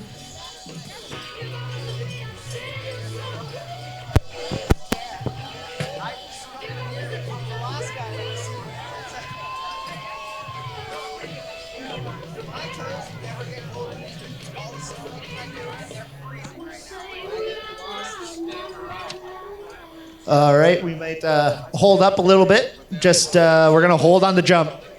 Can we have ski patrol go to the outrun if you don't mind? Just go check them out, please.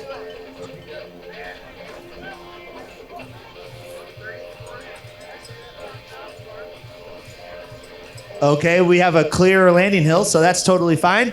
Our next jumper is going to be bib number 34, Ole Holt from Norway. On the hill.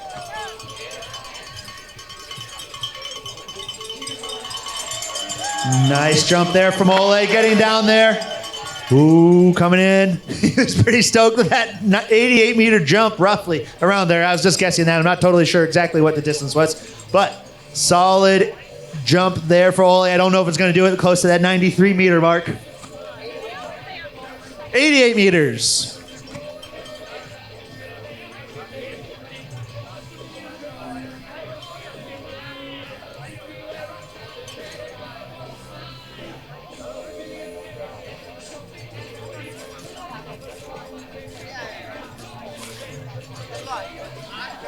If they don't, there's coffee. Hot coffee. Yeah, it might not be hot. This is not hot at all. Okay. We have Miles still sitting pretty at that 93-meter mark. We now have bib number 36, Randi Andersson from Norway.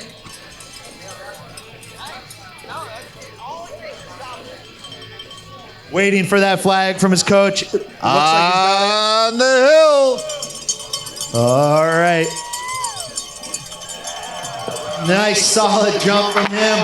Down close to that 88-meter mark, that K point. A little bit shorter of it. Not really going to bring him in towards that 93-meter mark where everyone needs to go. It looks like there's not as much air at the bottom of the hill as people are expecting it to be. So they got to stay with 87 their meters, jumps. Nick. 87 meters. Ooh, still, well, 6 meters off of that target. Still, that target's at 93 meters. We have one person. We have Miles landing on that.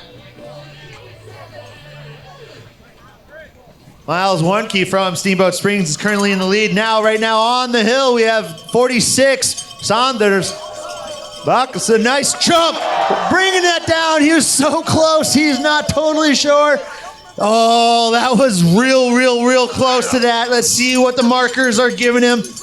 Oh, that was serious. Oh, that was a beautiful jump by Sander Bakken. I think I missed the distance. Yeah.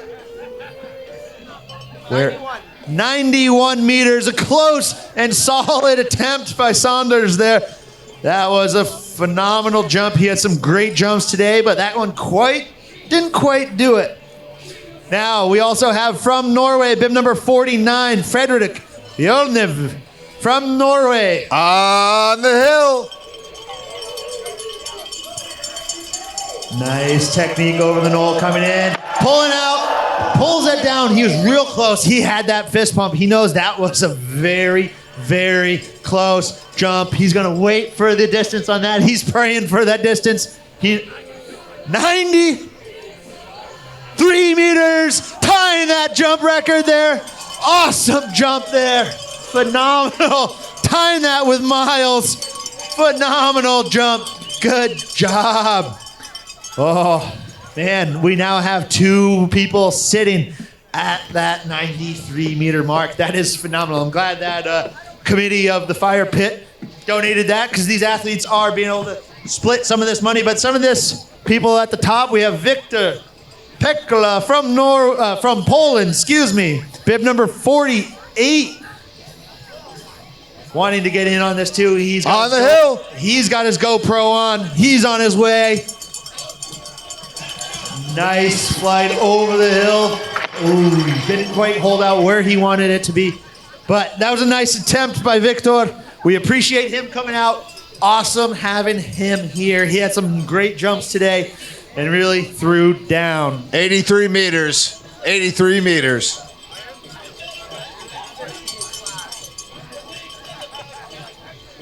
So we have bib number 30 at the top of the jump. We currently have Miles Warnke and Frederick Jorne sitting at 93 meters. So right here we On the have hill. Mitchell Penning from NICEF. Nice jump, coming in there, coming in a little short of that K point. Not quite gonna do it for this target jump. These guys are really trying to throw down and get that money, get that prize purse in there. 87 meters.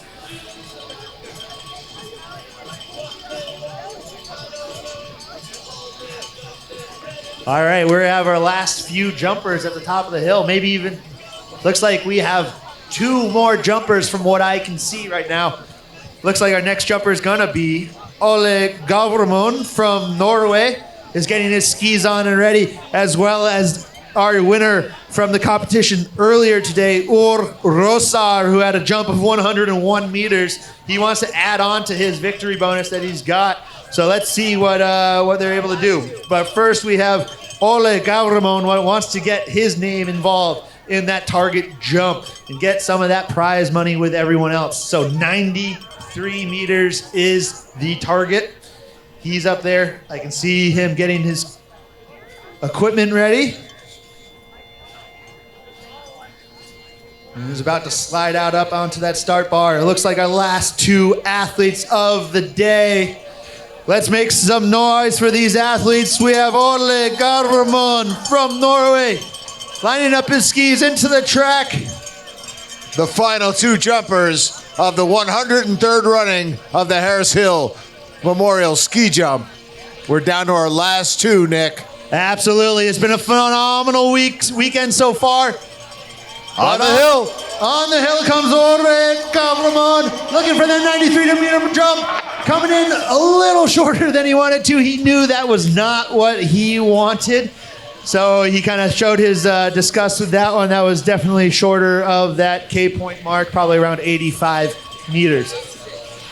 86 meters for Ole. Definitely did not get him into that prize money contention. Now, for Frederick Jorne and Miles, who are sitting currently in first place, tied with that 93-meter jump. The only person that can join them on the podium is bib number 50, our winner from the Fred Harris Memorial Tournament from Slovenia and winner from years past.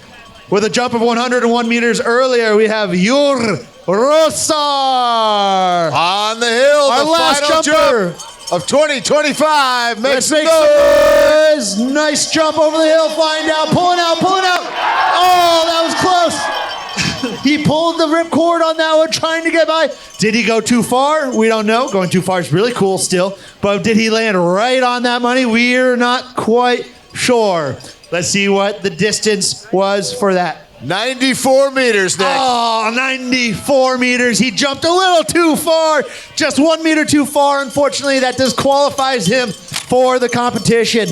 Ladies and gentlemen, it looks like we have a winner, 2 winners, absolutely, of Frederick Jorne and also Miles Wanke from Steamboat Springs. So they're going to split that prize purse. Ladies and gentlemen, thank you very much for coming out to the 103rd Harris Hill Tournament, the Pepsi Challenge, U.S. Cup, as well as the Fred Harris Memorial Tournament. We would like to thank all of our sponsors and volunteers that make this event possible. Thank you so much for this. Please stick around for the award ceremony. If you'd like to meet some of these jumpers, take photos with them, get autographs, ask them questions, stick around to the outrun, and we will start the award ceremony shortly. Thank you all for coming out.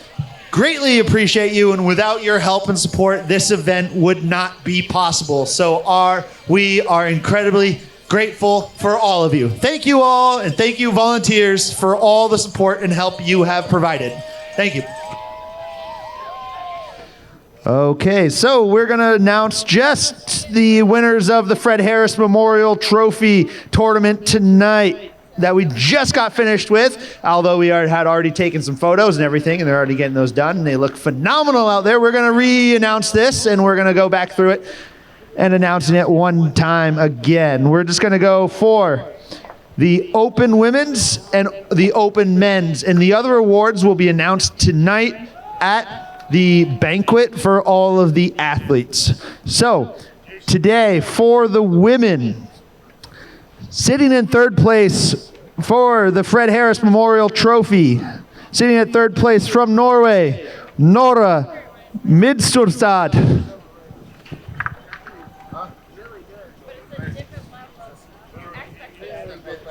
And then running in second place from Slovenia, we have bib number 42, Laura Logar.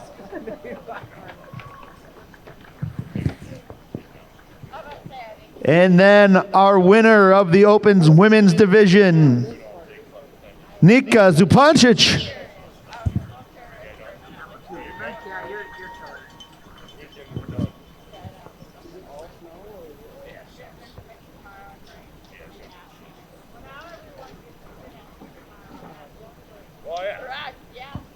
I thought I was going to be here tomorrow, so maybe I'll... Ladies and gentlemen, that is our Open Division Women's for the Fred Harris Memorial Tournament.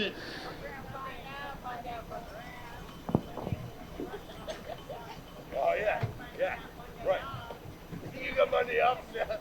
What? Keep putting it to you. Get fucked up, Joey. You want money up. Let's give a round of applause for these wonderful women and their amazing jumps that they had today.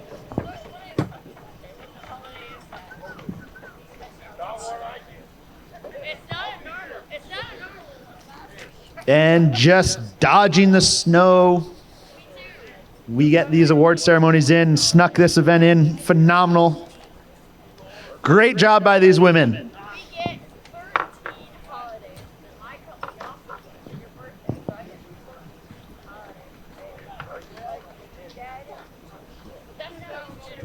All right, now moving on to our Open Men's Division for the Fred Harris Memorial Tournament. In third place from Norway, we have Sander Bakken.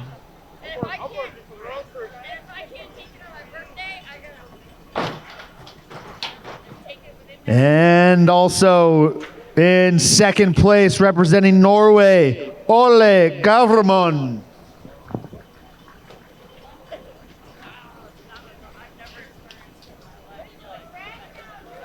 As he's making a run there, making sure his car is closed before all the snow piles in.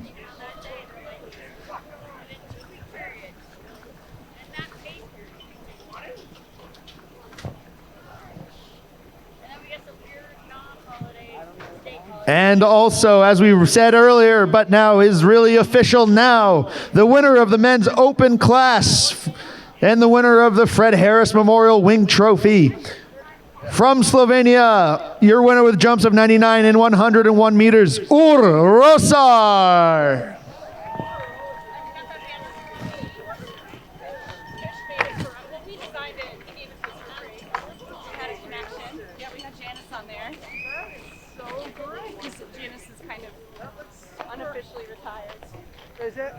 Let's give a round of applause for our men's open class and the winner of the Wing Trophy, Rosar.